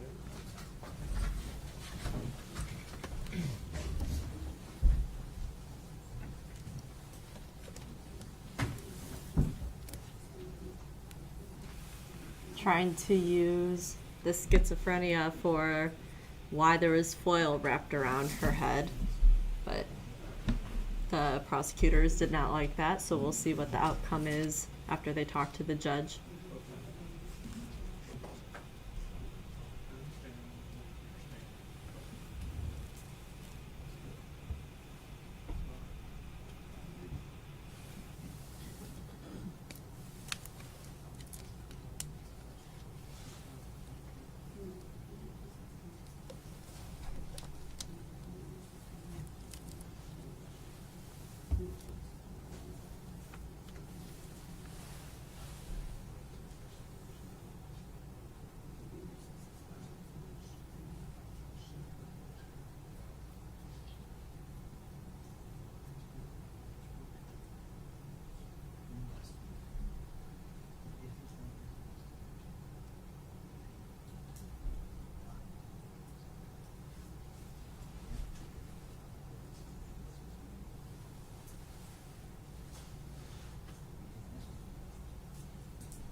To be fair, there is a commonality when it comes to schizophrenia and tinfoil hats, which is interesting that he brought it up.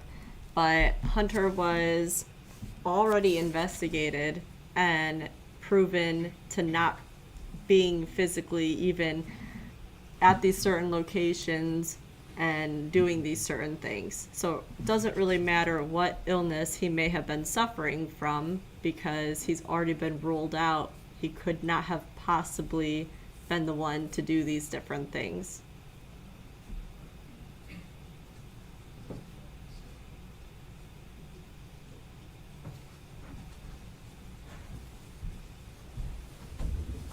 All right, objection sustained in part, overruled in part.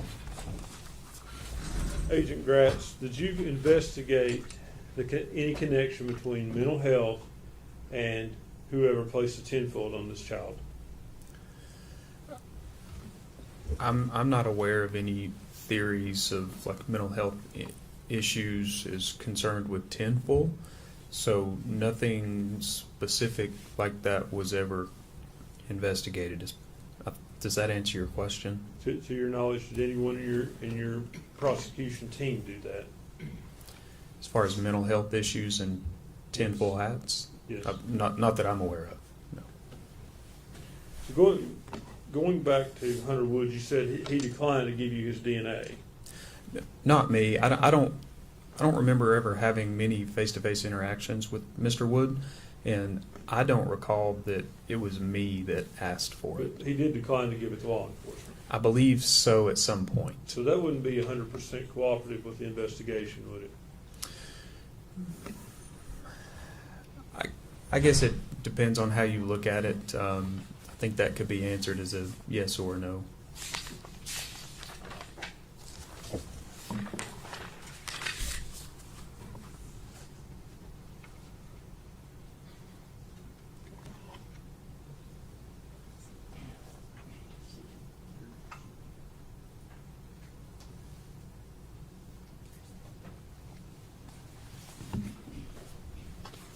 Let's go back to the investigation at the Boswell property.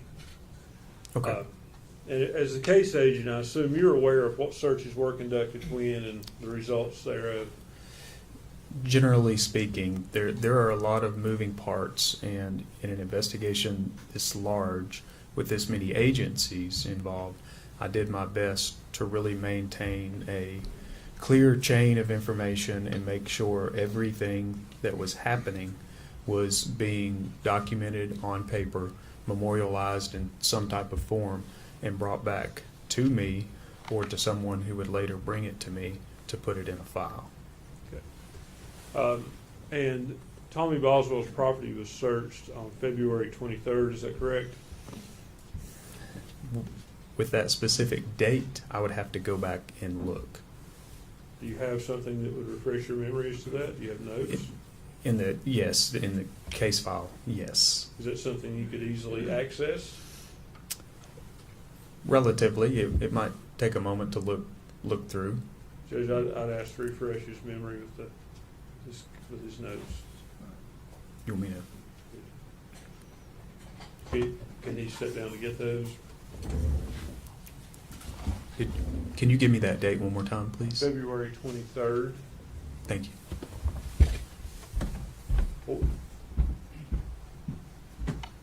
I guess he's not on the microphone, but I would ask for any other date it was searched as well. That'll just go. Okay.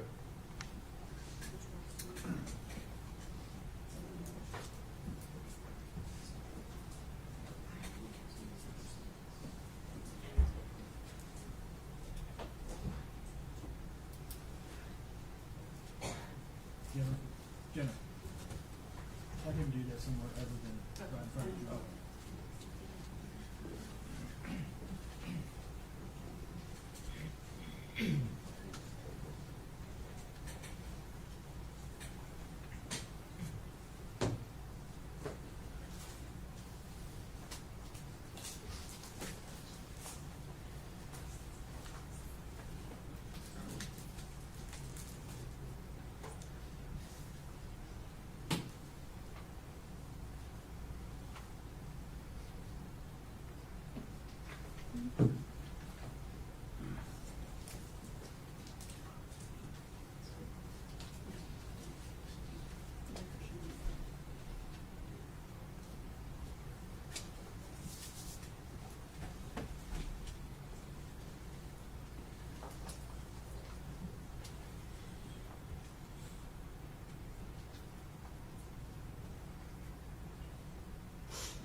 Ms. Gratz, have you had a chance to review your notes, refresh your memory?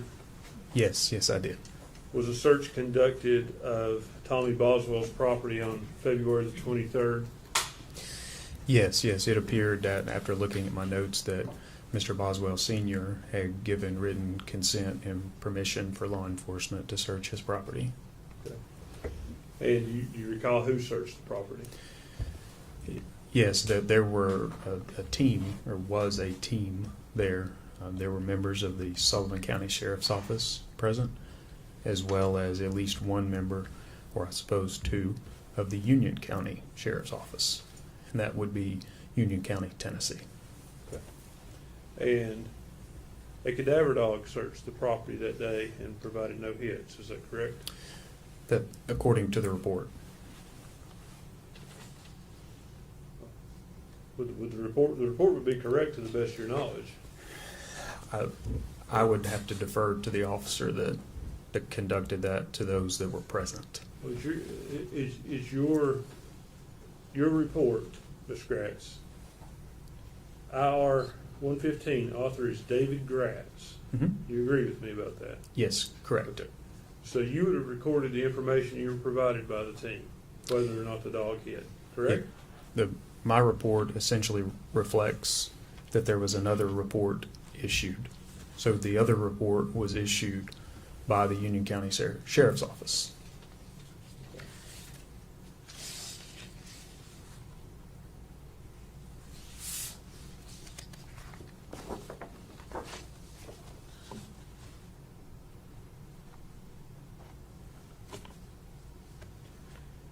On February 21st was a search done of the Boswell Trailer Park on, I believe it's Sugar Hollow Road. Yes, I believe a team had gone out there. And were cadaver dogs taken that day? I know they were taken at some point. The specific day, I'm just not sure.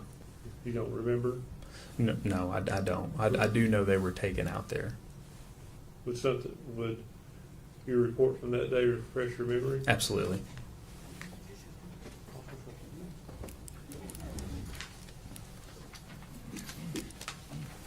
Thank you.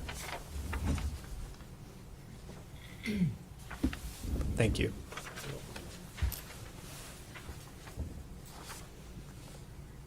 Ms. Gratz, that report indicates that property was searched on February 21st, is that correct? Yes, that is correct. It also, does it indicate that 3 cadaver dogs were taken around the trailer of Megan Boswell? And that's the property at Sugar Hollow. Sugar Hollow Road. The report I just showed you. Yes. And does it also indicate that there were no final responses from the cadaver dog search? It does. I want to go back to Hunter Wood's fingerprints that you obtained from the jail. Okay. Did you obtain palm prints or just fingerprints? It would be the standard prints they take, which I think are what we would refer to as major case prints. Could you explain that, please? Sure. it's a small standardized document that has a box for each finger of each hand, and I think at the bottom there is an area for some larger, like a box area for larger parts of the hand to be fingerprinted, and they are filled out depending on the department, either in ink or electronically. And do you know one way or the other if Underwood's palm print was taken? I would have to look at his major case or his prints to determine that. Are you also aware there was a palm print on that trash can where Evelyn was found? I would have to defer to forensic scientist David Hoover for that. You're unaware of that? I know there was prints found on the can. I am aware of that. To say palm print versus fingerprint, I'm not sure. Okay.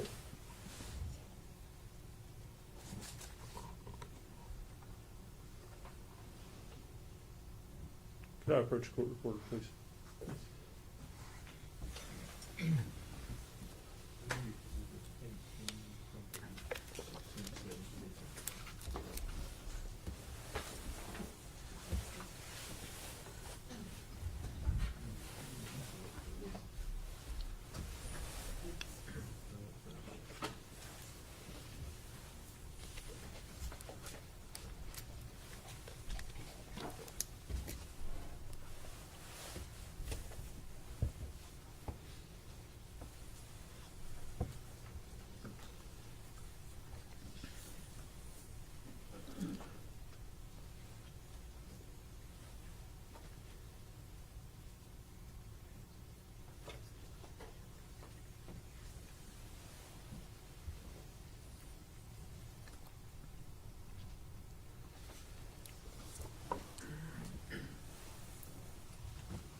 Mr. Grass, I want to show you what's been previously marked as Exhibit 17.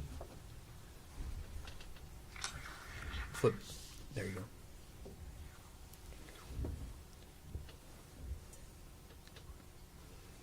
You recognize that photo? Yes, I do. As I understand it, you were the photographer on scene, and Yes, that is correct. so did you take this photo? Yes. Is that where the trash can was when you all entered the building? Yes. I see in the top of that trash can, it looks like there's a white trash bag and a black trash bag. Can you see that? Yes. The black trash bag, was it fully removed in there? Did you fully remove it from the can in there? Oh, we removed everything. Inside of the building? Or inside or outside? I'm not sure what you're asking me. Well, I think we've seen pictures here that show stuff being removed from the trash can outside. What was removed from the trash can inside of the building? The best I can remember, like, there were the part of those bags would have been moved back, which is when we initially saw that skin. Is that what you're asking me? Yes. Yes. So part of that would have been disturbed, moved, however you want to characterize it. And when we saw what we believed was human flesh. And that black trash bag, was it at some point taken out of the can inside of the building? Was it taken out of that can while it was inside the Yes. playhouse? I want to say we removed all of that after we had set the trash can out on the porch.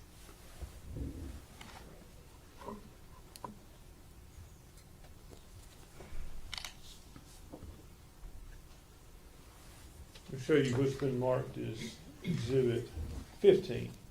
Mhm. That black trash bag appears that it's been moved. Yes, we moved those bags. Okay, is it your testimony that you could see around the trash bag in that condition to see the body?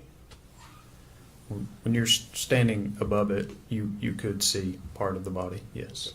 So that bag, it wasn't taken out and placed back, is what I'm asking you. Was it taken out and placed back in the can? Was it like totally removed from the trash Yes. can and then pushed back in there? They're set back in there like that. I'm not sure. I'm not sure. Is it possible? Yeah, sure. What about the other bags, specifically the bag containing the body? Is it possible that it was moved somewhat in the can by your all's investigation? Not until we were really out there processing that, as you could tell from their photographs when it was first removed, it still really had that shape of the can. Did it move at all? I'm sorry. The bag with the body, did it move at all in the can while you were going through it and moving it? We were systematically pulling things out of there, so at some point the bag certainly moved. Okay. The bag with the baby. Yes.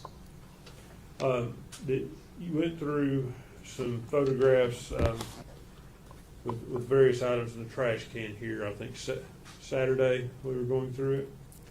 Yes. Do you recall the contents? Let's ask you this way: there were no leaves in the trash can, were there? Leaves? Yes. No, I don't think so. None at all. No.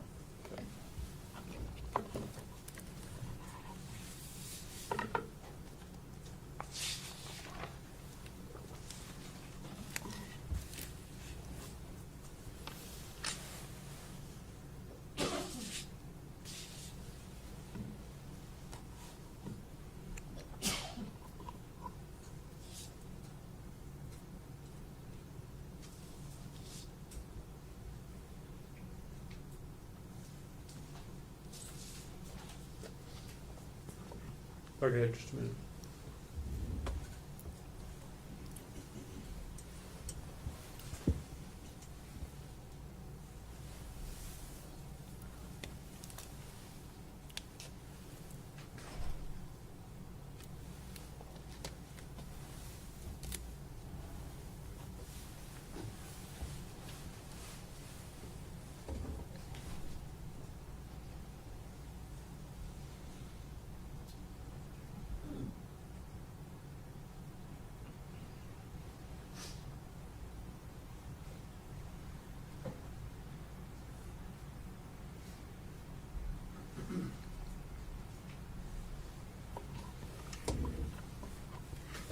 Is it going back to the fingerprints of Hunter Woods? You said you obtained those from a jail.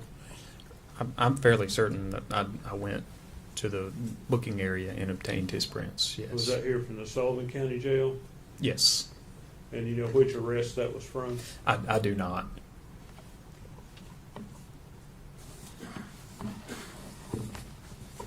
That's all the questions I have, Judge.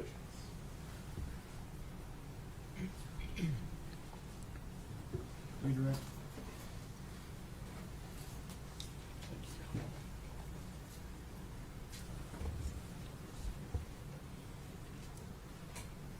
Yes, Your Honor.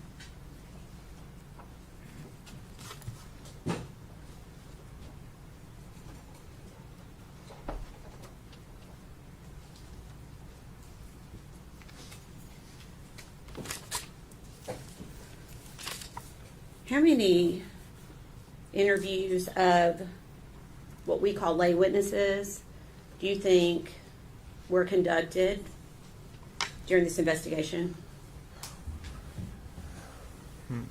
More than I could sit here and count. I mean, there were a lot. A lot of people were interviewed. Several witnesses were interviewed multiple times. Okay. More than 20? Yes, Okay. More than 30? probably. Okay. And at the same time, you're conducting an investigation with law enforcement, is that right? Law enforcement is conducting a full investigation. Oh, absolutely. Yes. And I think I asked you this on Saturday. Do you feel like you followed every credible lead that you could? We followed everything that came in. Out of every person that was interviewed, did any say that they ever saw Hunter Wood with Evelyn Boswell? Objection, Your Honor. The cause for reason. It's the same. Your Honor, may we approach?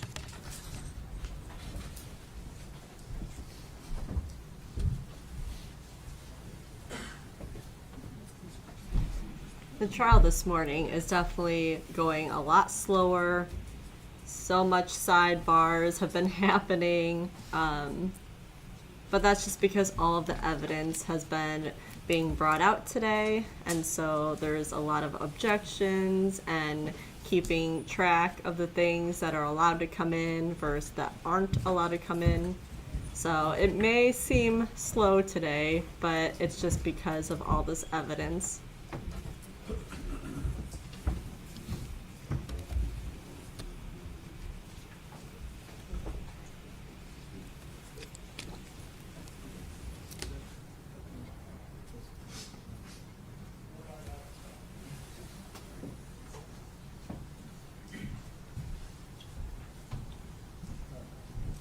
Objection sustained. One moment.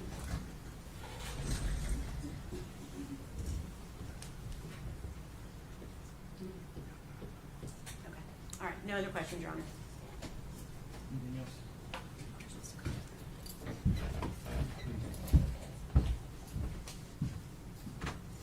No, sir. Is this witness free to go? He is. We would ask that he stay in the room. I would ask him subject to recall. I understand he has to get back to work on, but I would ask him to be subject to recall. Mr. Trapp, you're going, not being released from the subpoena, you're still subject to recall. You don't have to stay here at the courthouse, just so long as we can get a hold of you and get you. Thank you.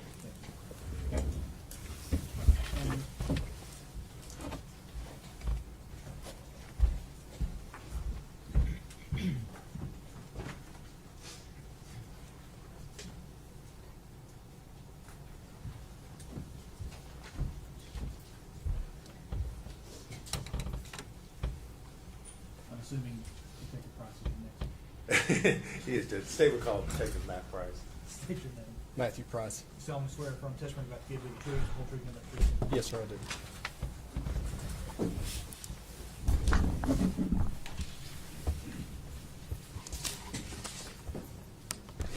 You are Detective Matt Price, is that correct? Yes, sir, that's correct. And where are you employed? Sullivan County Sheriff's Office. And what is your position there at the Sheriff's Office? Currently, I'm Lieutenant over Criminal Investigations Division. All right. How long have you been in that position? I've been lieutenant for about 3 years, 3.5 years, How long have you been in the Criminal Investigations Division? since 2009. All right. And how long have you been in the Sheriff's Department? May will be 23 years. All right. Lieutenant Price, were you working in the Criminal Investigations Division back on February the 18th of 2020? Yes, sir, I was. All right. And what was your assignment there? I was sergeant in CID at that time. Okay. Were you called out at that time to assist in the investigation into a missing child by the name of Evelyn Boswell? Yes, I was. And if you would, tell the jury a little bit about what your role was in the investigation. Most of my time was spent in the office conducting interviews, most of that time being with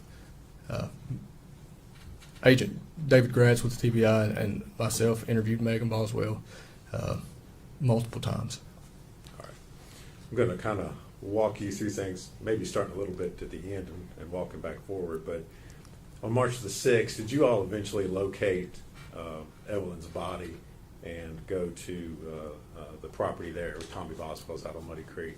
Yes, that's correct. Okay. And in conjunction with, we've heard testimony about the body being recovered, was there also additional evidence that was recovered from there in the playhouse? Yes, there was. Okay, and what was that?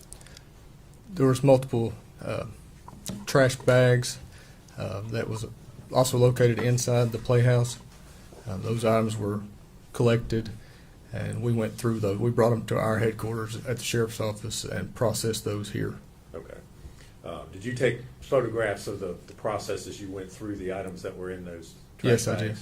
Okay.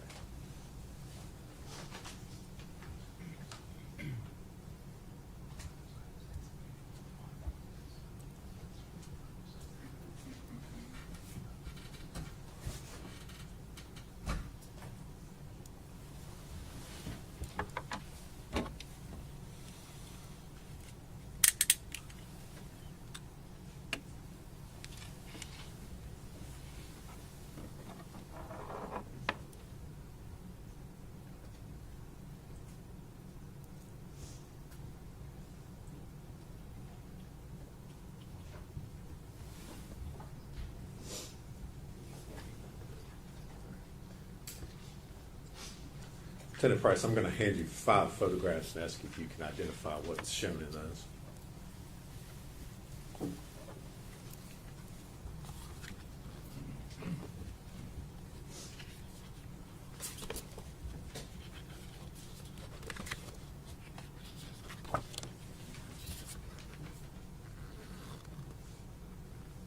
Yes, I do.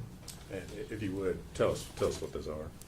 Items from those trash bags that were recovered from Muddy Creek in the playhouse. Okay. Are those photos of some of the items in the trash that you took that night? Yes, You that's processed? correct. All right. Judge, we would move to introduce those. Are they true and accurate photographs? Yes, they are. We move to make those, I think we're up to 206. Yes. Any objections? Good. Full exhibits, 206 through 210.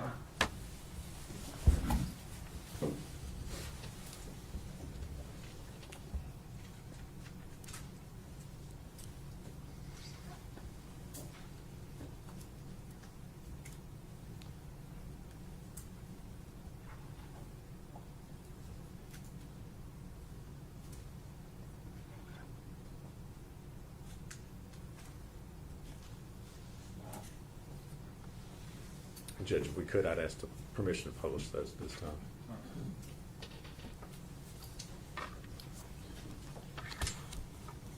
Lieutenant Price, I'm going to show you what's been introduced as Exhibit 206. If you would, tell the jury what we're looking at here. So it's one of the white trash bags that we've located inside the playhouse. Inside that white trash bag was another paper trash bag, and inside that was multiple items of trash, including baby bottles and baby food containers. Just Okay. And this is a photo taken before, I guess you had inventoried or removed any of those items? correct. This was just as soon as we'd opened the bag. Now I'm going to show you Exhibit 207. And again, if you would, tell the jury what we're looking at there. It's another white trash bag that we removed from the playhouse, dollhouse on Muddy Creek, and again inside of it was numerous other items of trash.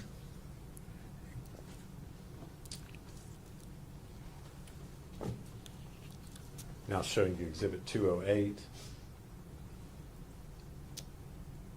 Yes, that was an egg carton that was found in one of those trash bags with the expiration date. All right, I'm going to go back real quick and show you 207 again. Is that the egg carton that we're It seeing is. there? Yes, it is. All right. Now, go back again to 208. Is there an expiration or best buy date on that egg carton there? Yes, October the 6th, 19.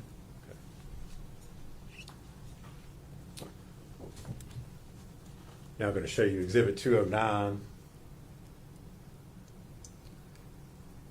What are we looking at there? Trash, again, trash bag with trash inside of it, including a most prominent thing is a milk container.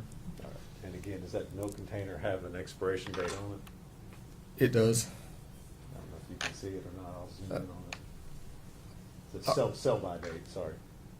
October 20th.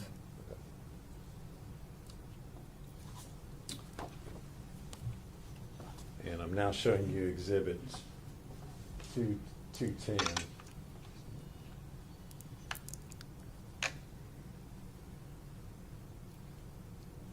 What are we looking at there? There's a receipt, Northeast State Bookstore, with Megan Boswell's information on it. All right. And that was removed from the Trash can, as yes, well. sir. Thank you.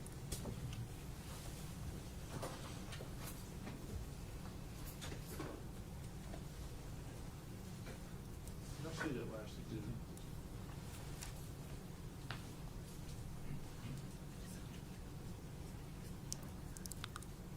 Oh, sorry.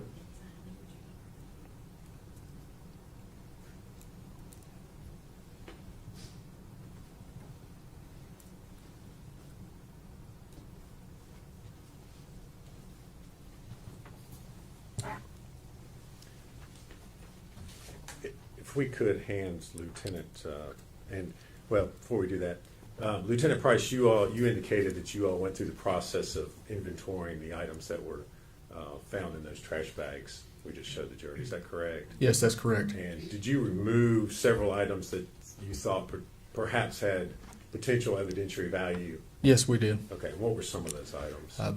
Bottles, baby bottles, water bottles, like drinking water bottles. There was also a tissue that had some kind of reddish brown stain on it. There was a pair of latex gloves that were removed. Okay. And did you all package those separately and Yes, we did, and put them in evidence bags so they could be sent to the TBI lab? that's correct. All right. Now, if we could hand Lieutenant Price what's been marked for identification as Exhibit 200.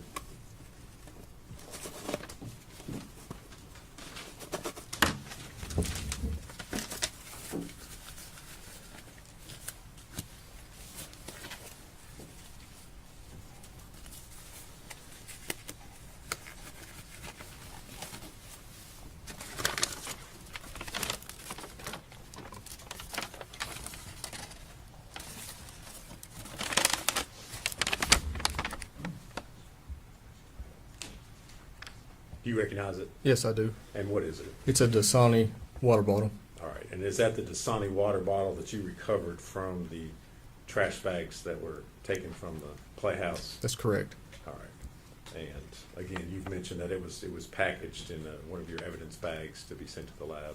Right. Yes. All right. Judge, it's previously been moved as identification only. We would move to make it a full exhibit at this time. Full exhibit, 200. All right. And ask to publish it to the jury if I could. Go ahead.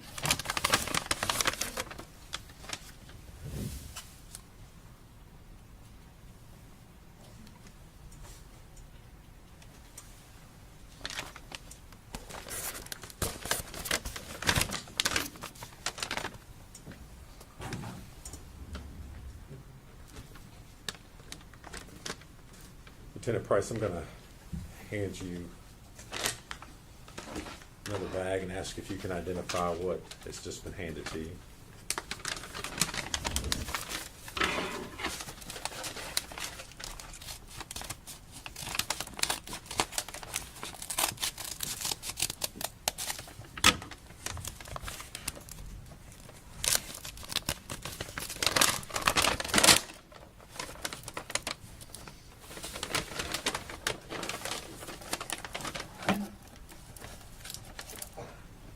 Yes, I can. All right. And what is it, sir? It's a great value water bottle. All right. And was that object removed and recovered from the trash bags that you inventoried that evening? Yes, it was. All right. Again, was it secured in a separate evidence bag to be sent to the TBI crime lab? Correct. Judge, we move to make that full exhibit 211. Any objection? No, sir. The full exhibit, 200.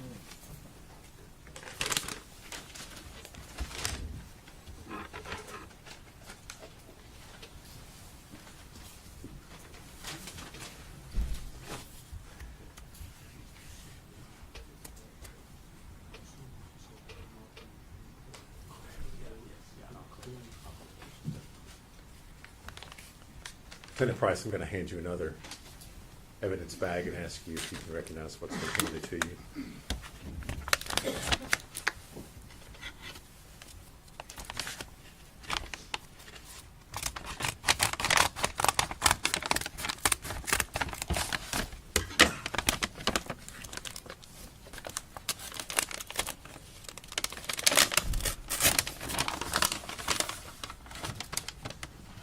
Yes.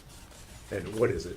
It is another water bottle, a Misty Mountain water All bottle. right. And again, that water bottle was recovered from those trash bags that you inventoried. Yes, that's correct. Okay. And just so we're clear, these were the two trash bags that were separate from the trash can, correct? That's right. None Yes, of these items that you testified to were found with the victim's body. correct. All right, they were in the trash bags, I believe. I'll pull a photo up here in a minute, but they were separate. Is that Yes. correct? Okay. Judge, we move to make that exhibit number 212. Any objection? No, sir. Full exhibit, 212.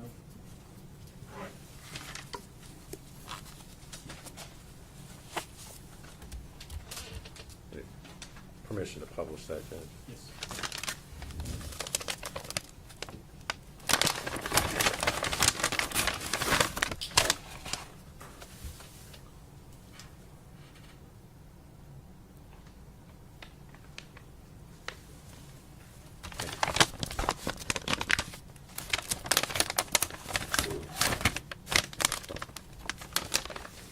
If I could, I'm going to pass you another piece of evidence, ask you if you can identify that.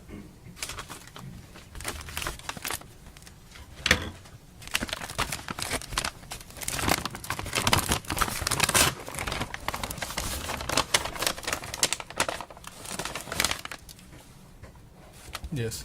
And what is it? It's a Great Value, or Food Club, Food Club water bottle. All right. And was that water bottle also recovered from those trash bags? Yes, it was. All right. And it was secured separately in an evidence bag to be sent to the lab? Yes.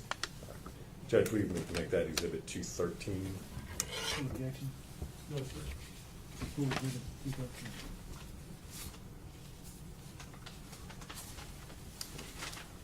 Ask that it be published to the jury.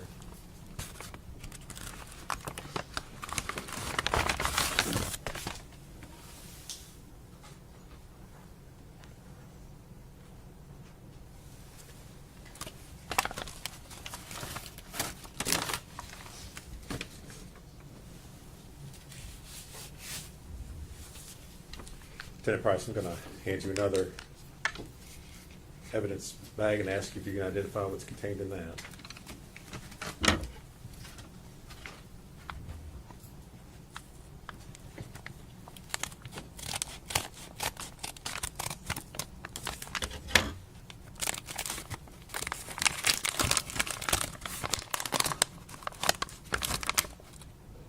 Yes.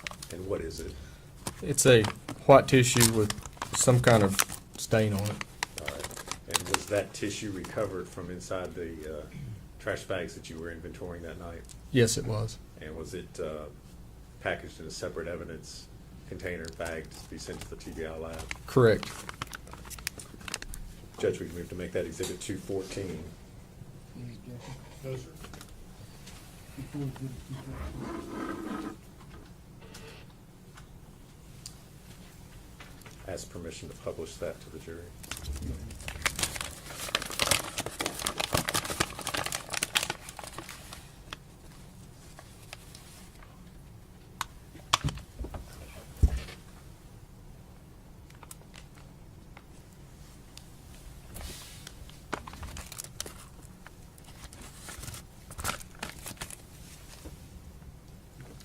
I'm going to hand you another item and ask if you can identify what's contained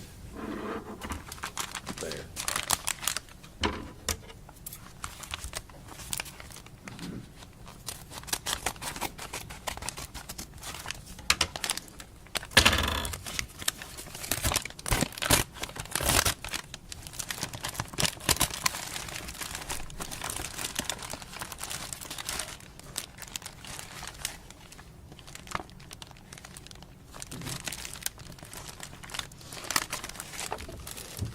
Yes.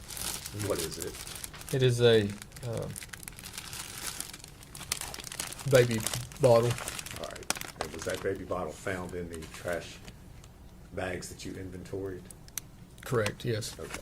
There's also, the lab has, there's some of the liquid that was in the bottle, looks like the lab has put in a separate container. Okay. Is that actually in a separate? In a separate, like, plastic container, Okay. like a test tube kind of thing. Okay.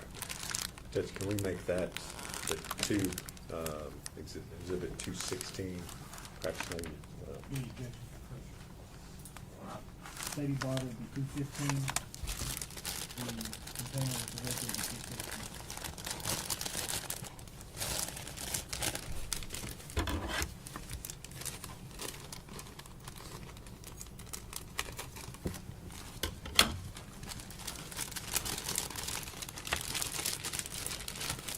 That's permission to publish 215 to the jury at this time.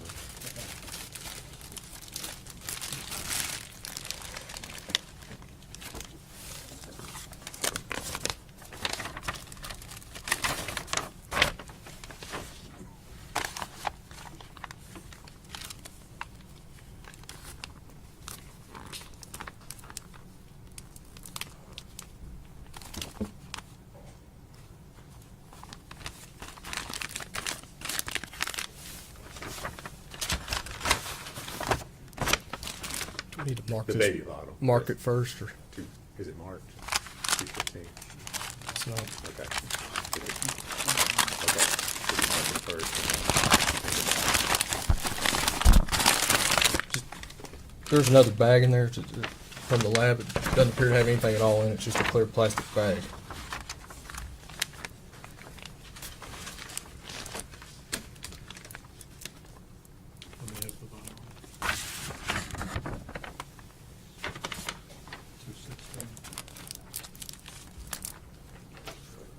You want to inspect it? Let's.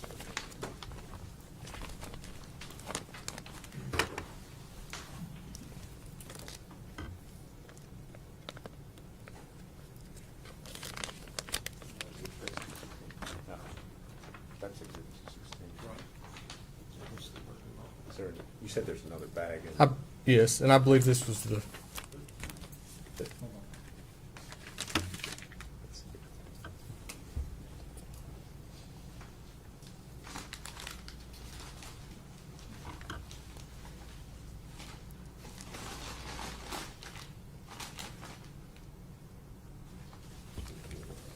on.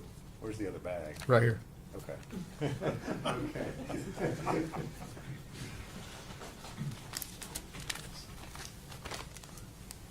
Just looking at the exhibits.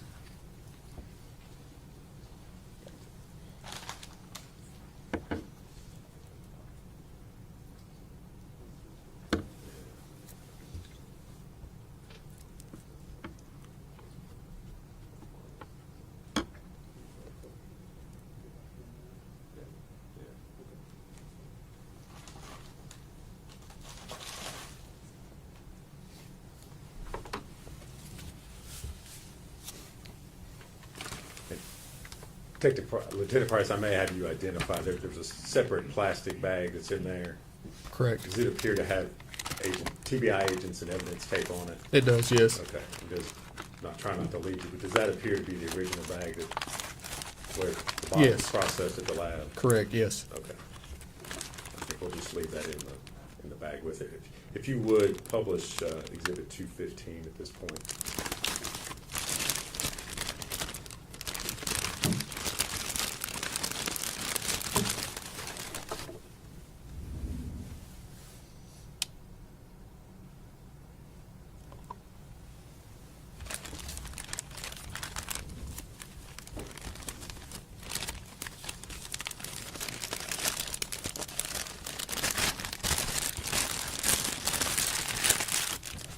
Lieutenant Price, I'm going to hand you another item and ask you if you can identify that.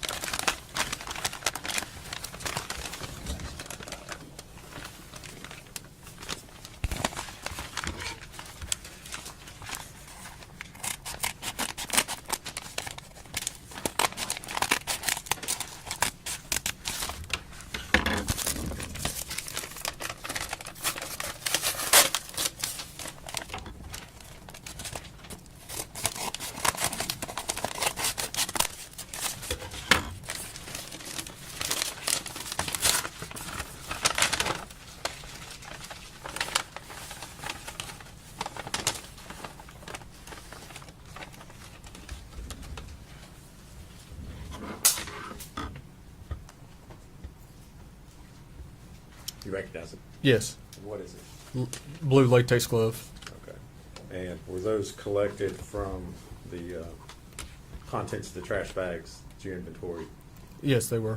And were they secured in a separate evidence bag to be sent to the TBI lab? That is correct. All right. Judge, we move to make those Exhibit 217. Any objection? No, sir.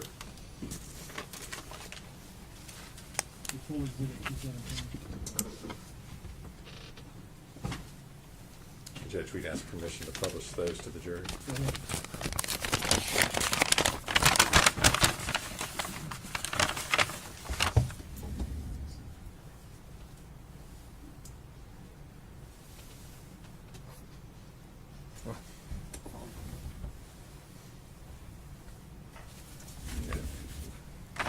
Probably obvious to the jury at this point in time, but are those gloves all one piece or have they been broken apart? Broken apart. Okay.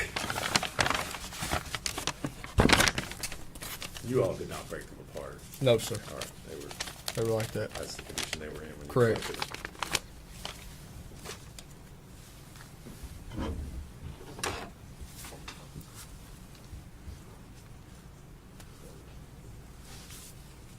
All right.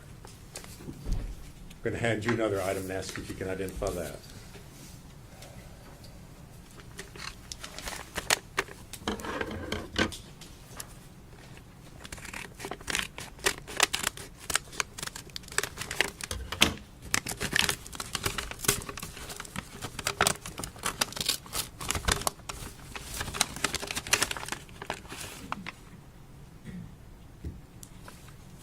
Yes. And what is it? It's a cold and cough nighttime medicine bottle. And was that bottle collected from the trash bags that you all inventoried that evening?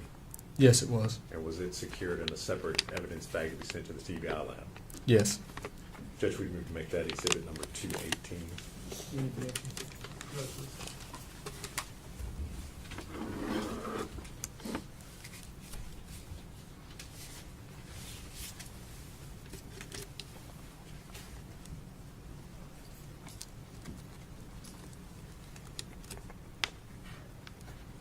Okay. All right. Lieutenant Price, I want to go back now. You mentioned that your, I guess, primary role, the primary duties that you had during this investigation was speaking with Megan Boswell along with Agent Gratz. Is that correct? Yes, that's correct. And did you talk with Ms. Boswell or interview her on multiple occasions during the course of this investigation? Yes, I did. All right. Now, I know you did not do the initial first interviews with Ms. Boswell. Is that correct? Correct, I did not. Okay. Were you present, or did you speak with the detectives and other individuals who had spoken with her initially? Yes. Okay. So you were aware of the initial information that she gave to them about the child being with Ethan Perry? Yes, I was. Okay. Now, on February 20th of 2020, did Ms. Boswell show back up at the Sullivan County Sheriff's Office? Yes, she did. Okay. Was that something that you all had planned, or had you requested her to come to the Sheriff's Office? No, we had not. She just showed up in the lobby and wanted to talk. Okay. Did you ask her why she was there at the Sheriff's Office? I did. And what did she say? She said she wanted to try to help us. All right. And as a result of that, did you all, again, and when I say you all, I'm talking about you and Agent Gratz, did you all then interview her again on February the 20th? We did. Okay. And where did that interview take place? At the Sullivan County Sheriff's Office, just outside our CID, we have 2 interview rooms, and one of those interview rooms is where we talked to her. Okay. And is that interview room fitted with audio and video recording equipment? Yes, it is. And was that particular interview recorded? Yes, it was. All right. And I know you said that the interview room is in the Sheriff's Office. That's here in Blumpville and Sullivan County? Correct. All right. Did you have an opportunity to watch the video of that interview prior to coming to court here today? Yes, I did. And was that what you watched, a true and accurate copy of your interview with Ms. Boswell? Yes. All right. Judge, I'm going to move to make that Exhibit 219. Any objection? No, sir. Be full exhibit 219.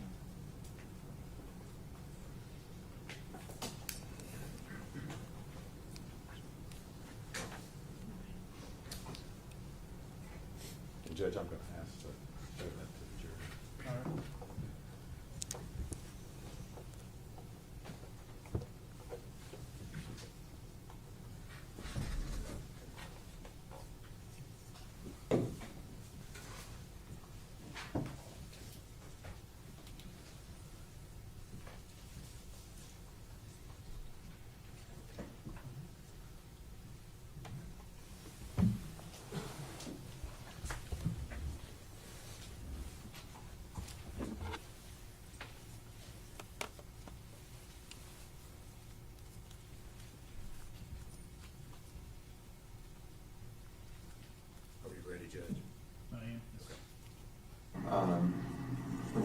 time, because the time's a little bit different now. So before we ask you any questions, you must understand your constitutional rights. You have the right to remain silent. You do not answer any questions. If you do answer any questions, your answer can be used as evidence against you in court. You have the right to consult the lawyer before you have a question. If you cannot afford a lawyer, you won't be provided to you without cost. If you decide to answer questions now, that lawyer is present, you will still have the right to stop answering questions anytime until you talk to a lawyer. I have read or have read the manual of constitutional rights. Understand what my rights are. I'm willing to make a statement and answer questions without a lawyer being present. Good with that? You don't want to talk to us, right? Yeah. I mean, you called us Yeah. this morning. Yeah. We'll get this over with. Tell you what, just sign your name right there. How about that? Right next to your name.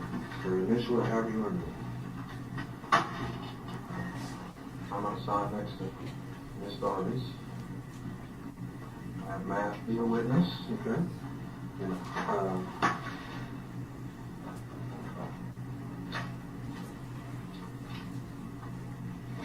if you would.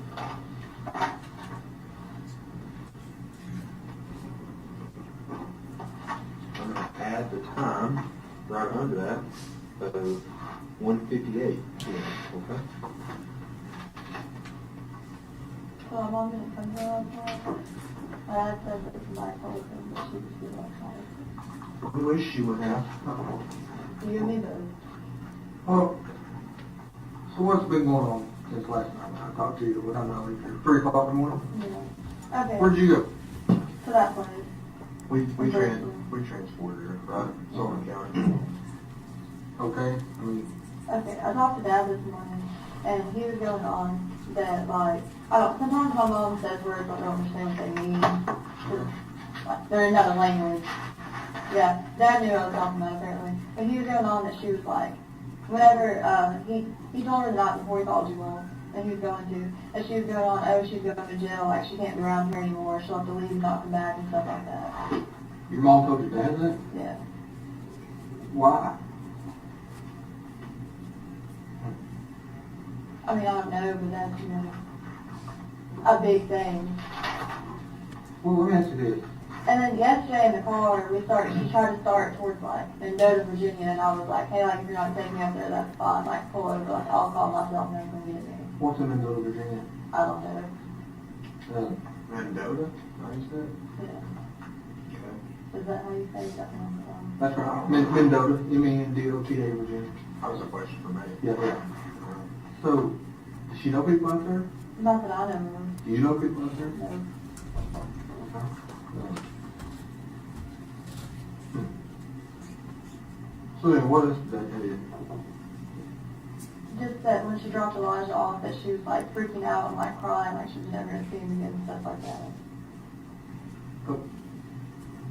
And this was The 18th. okay. They met at Ingles. Ingles in Colorado Heights? Dad thought that she was gonna like take off with him. This is what he told me. He thought that she was gonna take off with him. So he said that DCS was doing like a home visit and he had him by 12. For the home visit.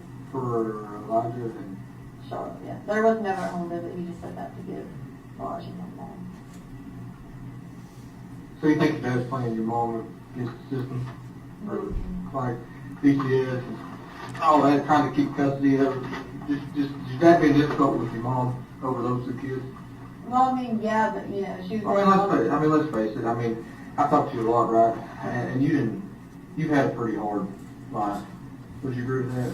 Growing up, I mean, would you consider your relationship with your family, specifically your father Tommy and your mom, growing up, was it good? No, Not good. no.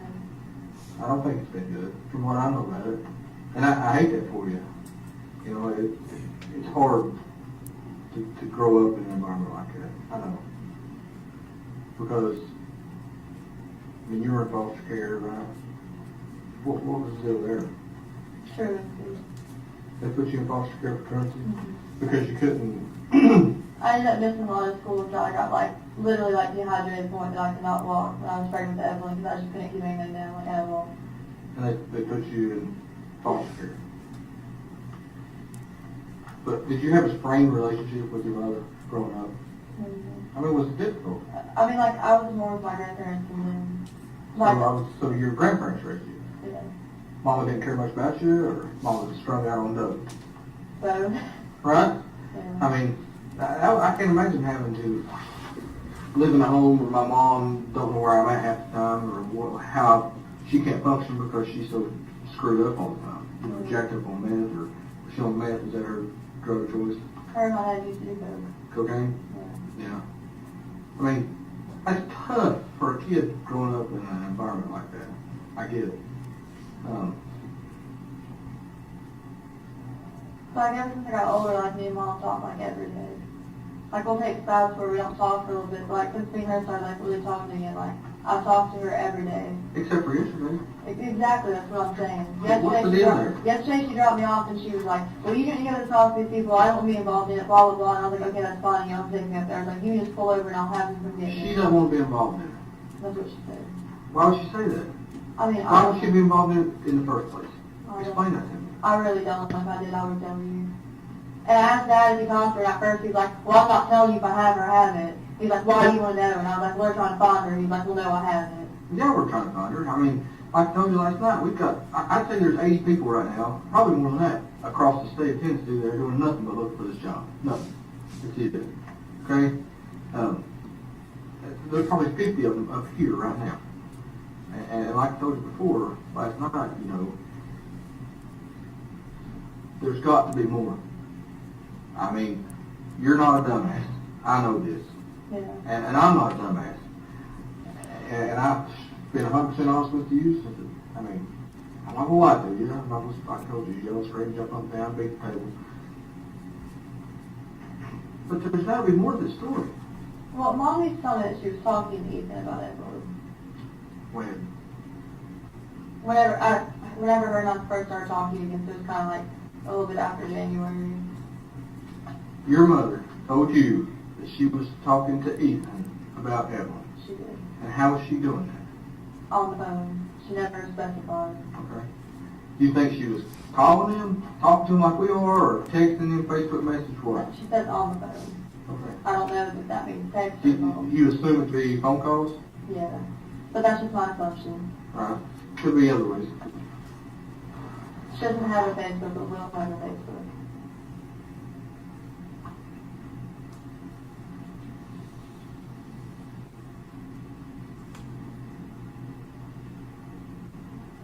Well, what changed? What do you mean what changed? I mean, what changed? Something has changed in the past 24 to 48 hours, maybe just a little bit more, with you and your mother. Something has changed.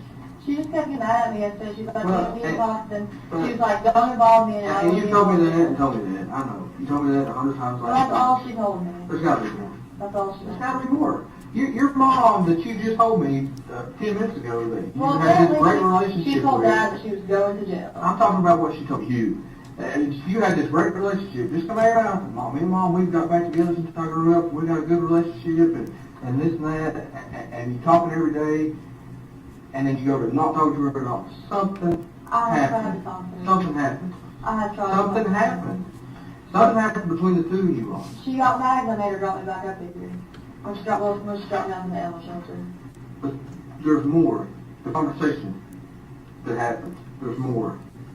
Well, she just Had kept to trying be. to go to Virginia, and I was like, why are we going up there? And she was like, we just need to go. And I was like, no, like, I can't do that. Like, I need to be up there. And she's like, we're going to Virginia. And I was like, no, we can't do that. And I just kind of went like back and forth. And she was like, well, we have to go up there. And she was like, I have to drop my quill off somewhere. It doesn't have to go through it doesn't have to do with going to Virginia. It has to do with why you're here and why we're trying to talk to her and Evelyn and the whole deal. That's what the conversation was about. There's no doubt in my mind y'all had a conversation. She kept asking me what I told you all, or Okay. what you have told me that she said. And I kept saying nothing. She was like, okay, keep it that way. And she was like, So if it wait, slow down. Your mom told you to not talk to us, and if we ask you anything, not to tell her anything? Yeah, not Okay, telling why? her anything.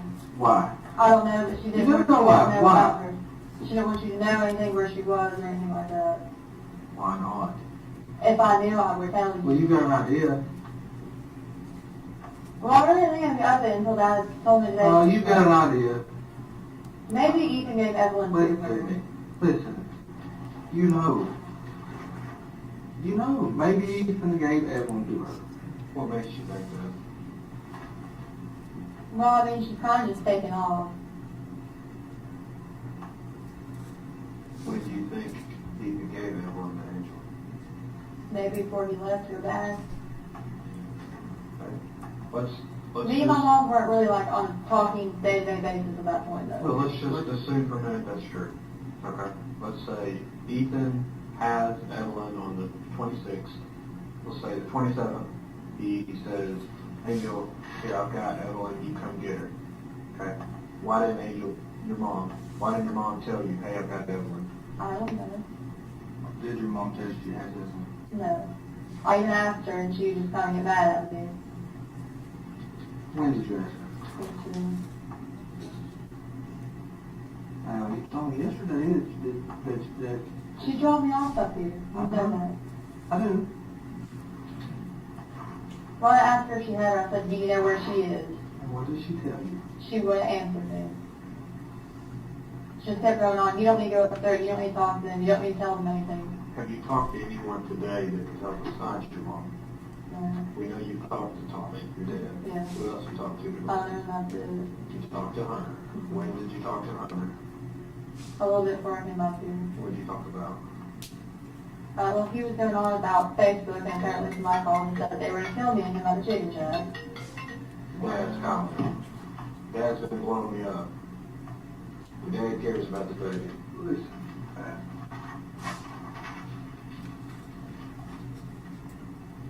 Hear what you said just a minute ago. Maybe Ethan gave Evelyn to Angel. What you just said. Maybe. No. It's not how you, that's what you said, but it's how you said it. Okay? I don't know for Listen to sure. me. Listen. I'm going to be honest with you, okay? Let me talk. Okay. I've been doing this a long time. I've talked to a lot of people. They're sitting right there in the same position you are. I know when you're not being 100% honest. Just like I knew yesterday when I told you that you didn't run out of gas and walk down the road. Mom dropped you off. I knew that. I know you told me one thing, but I knew something else. Okay, I'm going to be honest with you, okay? I don't know for sure, but that's just my gut feeling at this point.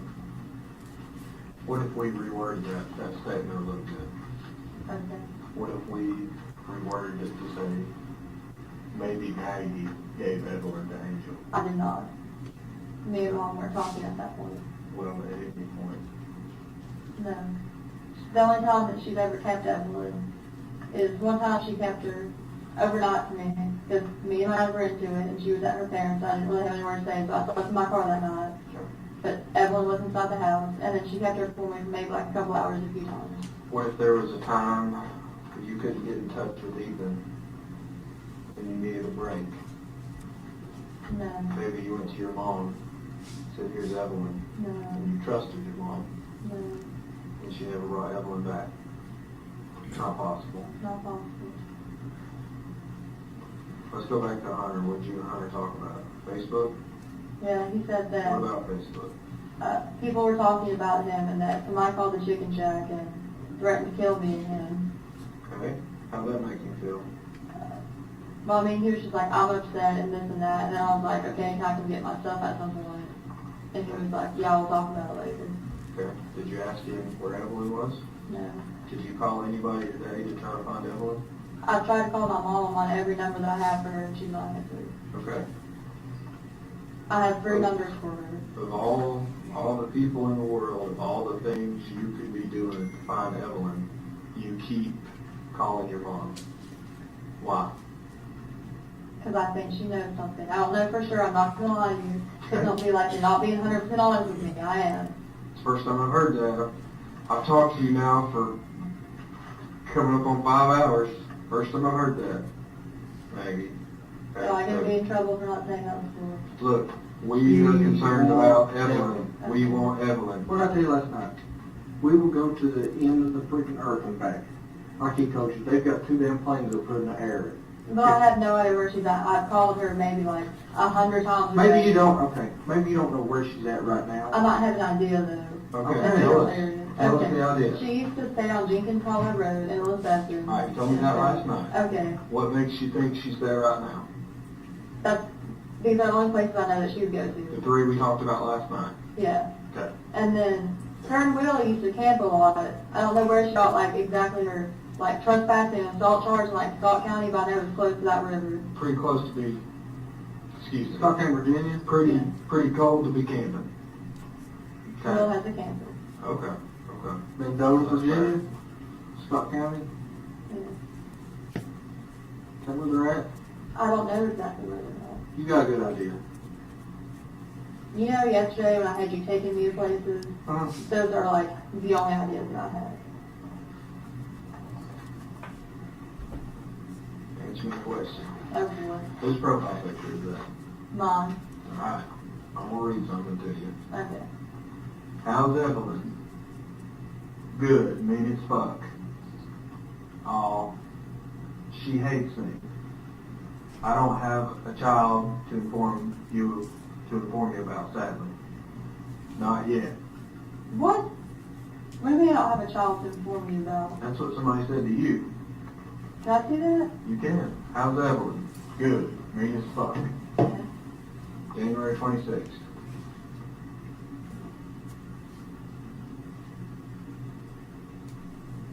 Okay, what's your point? Tell me about it. I didn't want to tell anybody that I didn't know where she was at. So instead of saying, I don't know where she is, you just say that she's mean as fuck. She is mean. Okay? God, you know, that's new information. That's new information. Last night she was the sweetest baby to ever grace this earth. Now she's mean. That's what you said. You said She's a sweet baby. she's a sweet baby. She never cried. Was never a problem. Always take care of. Now she's mean as fuck. And you need a break. Tell us about it. I just know anybody know that I didn't have her. Okay. So I make an excuse as to why I didn't have her. Why not? Because I felt like it made me look like a bad mom, and I really didn't want like. Well, look, let me ask it this way. I don't think you've been in there to see how many people we've got. We're not exaggerating. The number of people in there pales in comparison to the number of people on the ground. We have an entire unit in Nashville, Tennessee working on this. We've got an entire unit in Washington, D.C. that's working on this, okay? Those people are stationed in offices. They're controlling people out on the ground.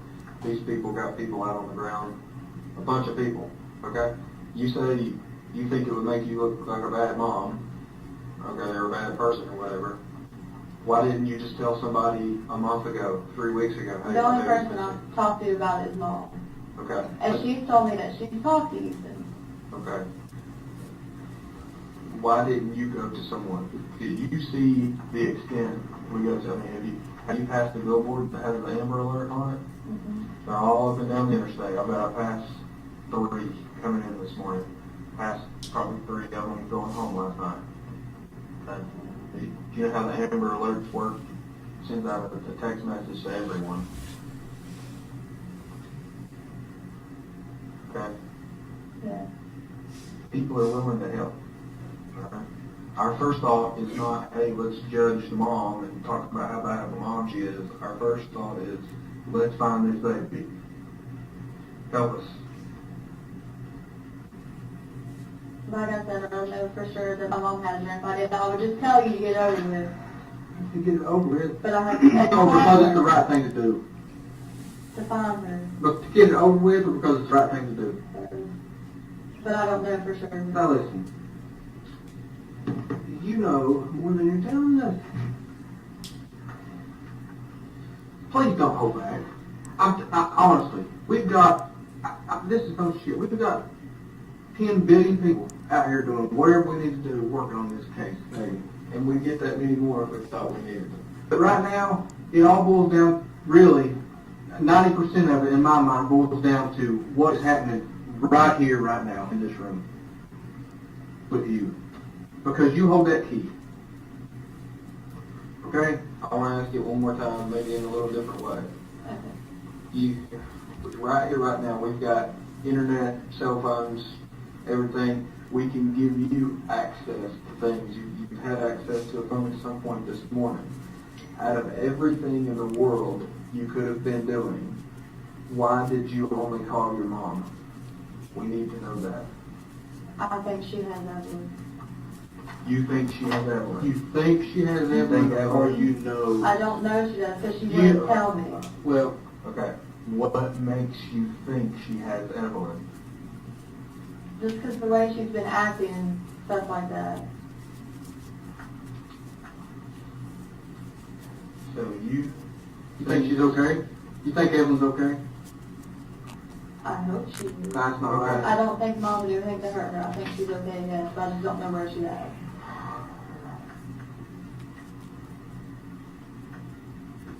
But every time I would try to ask Mom anything about it, she'd just beat around the bush and be like, well, you don't need to talk to him. Was that yesterday or the day before? Whenever she dropped me off. Days are running together now, right? Oh, But they offer me. whenever she dropped me off. I get it. Okay. Okay. Instead of your mom, I'm writing down Angel. It's easier for me. Thinks Angel knows something. That transforms into thinks Angel has Evelyn. You're not out here calling Ethan saying, where's my baby? Because last night that was the story. I think Ethan had it. Okay. You say Ethan had Evelyn on December 26th. Okay. It's time for us to lay it all out there. We know that's not true. Okay. Ethan didn't have her on Christmas. We know that's not true. Okay. Are you tracking me? Okay, if I tell you what happened, am I going to get in trouble for not telling you the first time? For Jesus. What did I tell you last night? We want to know where Evelyn is. We are concerned about Evelyn's health. Okay, will be. But put that last night's 3.5 hours in the past. Okay? Okay. Right here, right now. Help us where Evelyn is. Okay, Mom came and got her from my trailer. When? I was working and Mom came over to my trailer to babysit. When? I don't know an exact, it was, Today? Yesterday? no, it 3 was days like ago? a week or so after I started work, because I had nobody else to watch When did you it. start work? The 2nd. Of December? Yeah. The 2nd of December? Yeah. Okay, 12/2. Angel got Evelyn. No, it was a week after that. It Okay. was my second week of work, I'm sorry. Around 12/7. Yeah. Okay. What happens next?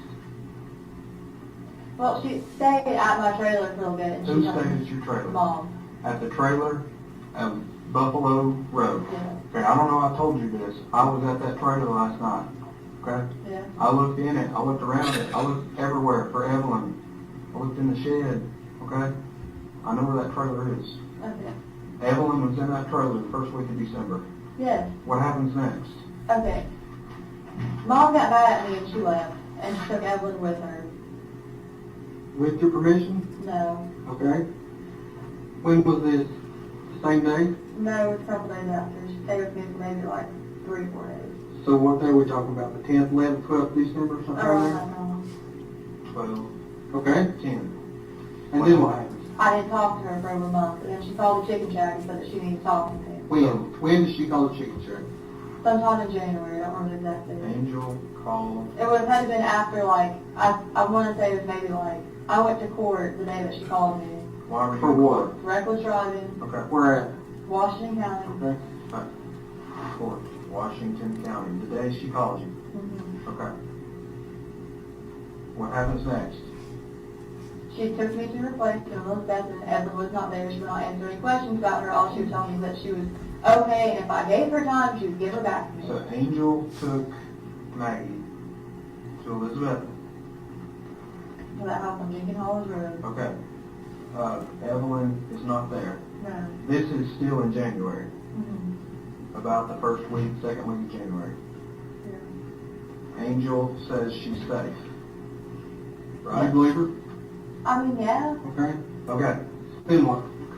We're getting closer. She kept saying that if I just gave her time, she'd give her back to me and stuff like that. And then yesterday when she was like, we're going to Virginia, I was like, is that where Evelyn is? Is that where Evelyn is? Are you taking her to me? And she wouldn't answer me. Okay, let me ask you this.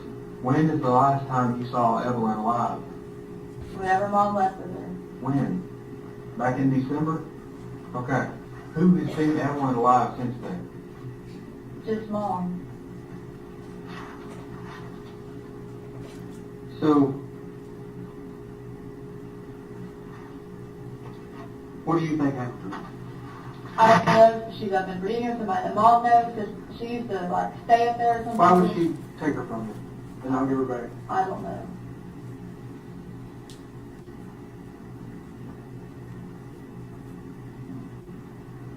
Why in the hell did you not tell her to begin with? I don't know, maybe she might do something and you don't like trying to get to her. Thought your mom might do something? I can understand that. Sorry. Listen to me. We want to find this baby. I thought she might be gone there somewhere and we, I just never find her again, so I thought I wasn't talking to you all about her or anything like that. Okay. Okay. Maggie, how can we find Evelyn? I don't know where she's at. I tried to call her yesterday. You know, I tried to call her all day yesterday. We went to exit 7, tried to find her, couldn't find her. I don't know. What's the one thing you want most in this world right now? I don't know that. Where do we go? Where do I leave from here right now? Where do I send 40 people? Where do I send 100 people? Where do I send a plane? I don't know if she's in Bristol, Virginia or not. All I know is yesterday. Who is she gonna be with other than Will. if she's not in that car? Where else is she gonna be with? Will have to try. Okay. Will's the boyfriend. The cloud. Yeah. Anybody else in the world? And look, again, I'm not the dope police. I don't give a damn. Who on her dope hang? Who does she hang out with in the dope circle? Because we know she's a doper. Let's just be honest. We know it. Her brother. Who's that? Travis, Joe. Okay. Travis, where's he live? Somewhere in Bristol. I don't talk to him. How old is he? A little bit older than she is. Okay. Is that where she getting her dope from? I mean, I don't know. Will's friend does stuff like that, dude.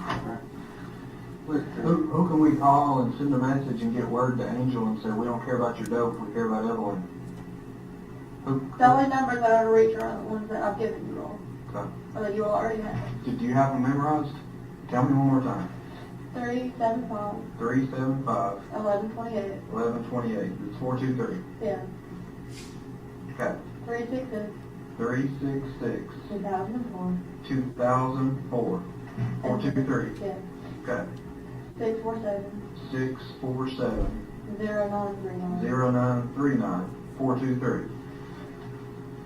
And which one, you told me yesterday one of those was Will's number. That's the 647 number. Okay, and you knew something specific about another one. Which one was it? The 375 is a text now number, and the middle number is Will's dad's number. Will's dad? Yeah. Why did I tell you your mom's? Because she would call that all of it. Have you seen, heard, FaceTime, tweeted, Instagrammed anything since 12/10 to see Evelyn alive? No. Has your mom sent you any pictures? Nothing, text message? All right. One more thing we need to help us. Will you help us? I need your Google account login information. I need your Facebook account login information. Are you willing to give that to me? Do I have to? You're not forced to, but okay, you're not under any obligation. I'm going to talk but- to the attorney first. Okay, that's fine. You want to talk to an attorney about the Google part, right? Yeah. Okay. Well, can we leave that off in the distance and continue talking about Evelyn? Yeah. You're good with that? Yeah. But we're trying to make sure she's safe. Okay. Okay. And with this Google, Instagram, iCloud, whatever, we don't care about dope. Okay? No, I don't know zero. Well, that's what's in your head. We don't care about dope. We care about Evelyn. So since you had just told us this, things have changed. Gears are switching. People we're trying to find her on the move. We're trying to find Mom right now. I'm sorry. I'm not saying, I'm not trying to be angry with you, but we've lost 3 days. Well, I'm just thinking about from last night, we've lost 12 hours, okay? From the first time I talked to you, we've lost 3 days. Almost 3 days.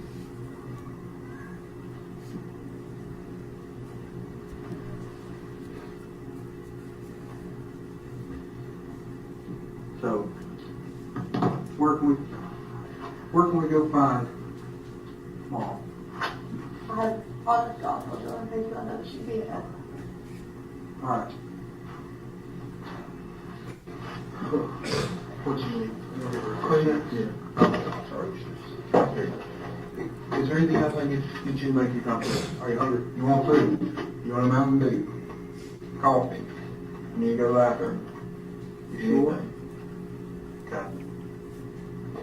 I'm sorry, I thought she'd leave with her if I told you all anything and you all were trying to talk. Look, we're not worried, we're not asking for apologies. No, We're I've had asking for that. help. I'm not, We're asking nobody's for mad. help. Okay?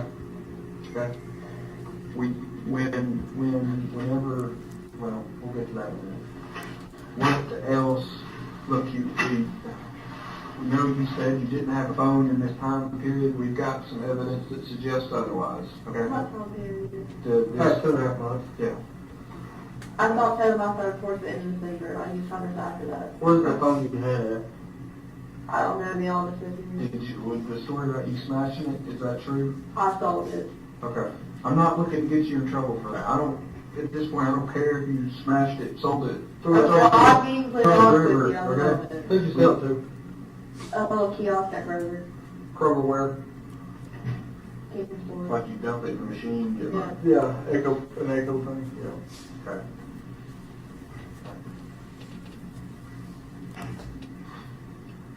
What can we do now? I don't know.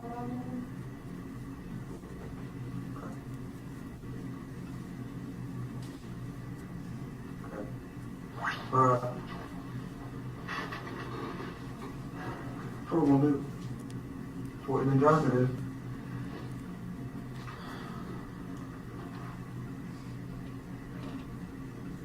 Give us just a second. We're right back. You need anything? You sure? Thank you. Will you hang out and help us find Evelyn? Can you do that for us? Okay. I'm gonna take all my notes so I can get everything straight here, okay? We're right back. I'm trying to... You need to make a phone call. You want to call, you want to talk to anybody, you want to talk to your dad. Can you call him? I'll be glad to call him. He called me while we were sitting. Can you not tell him what I told you though? What do you want me to tell him? Just that you don't know what's going on. Okay. I'll call him in. I'm not going to call him right this second, but I will. Okay? Thank you. If you need anything, knock, beat on this door, put your head out the window. Get you something to drink or anything. Ladies and gentlemen, I've been informed that your lunch is here, so we're going to take a break. We'll be back about 1:15 or so. Everyone stand, please. All right, they're going to lunch break. That whole interview or interrogation, if you will, she started off with one story saying that maybe Ethan Perry gave Evelyn to her mom, and she doesn't know why, and she thinks that her mom could have had her during that time, but who knows? And then it slowly morphed into her saying that her mom was spending the night at her trailer on December 7th, spent the night a few nights in a row, and then got mad at her and took Evelyn and left.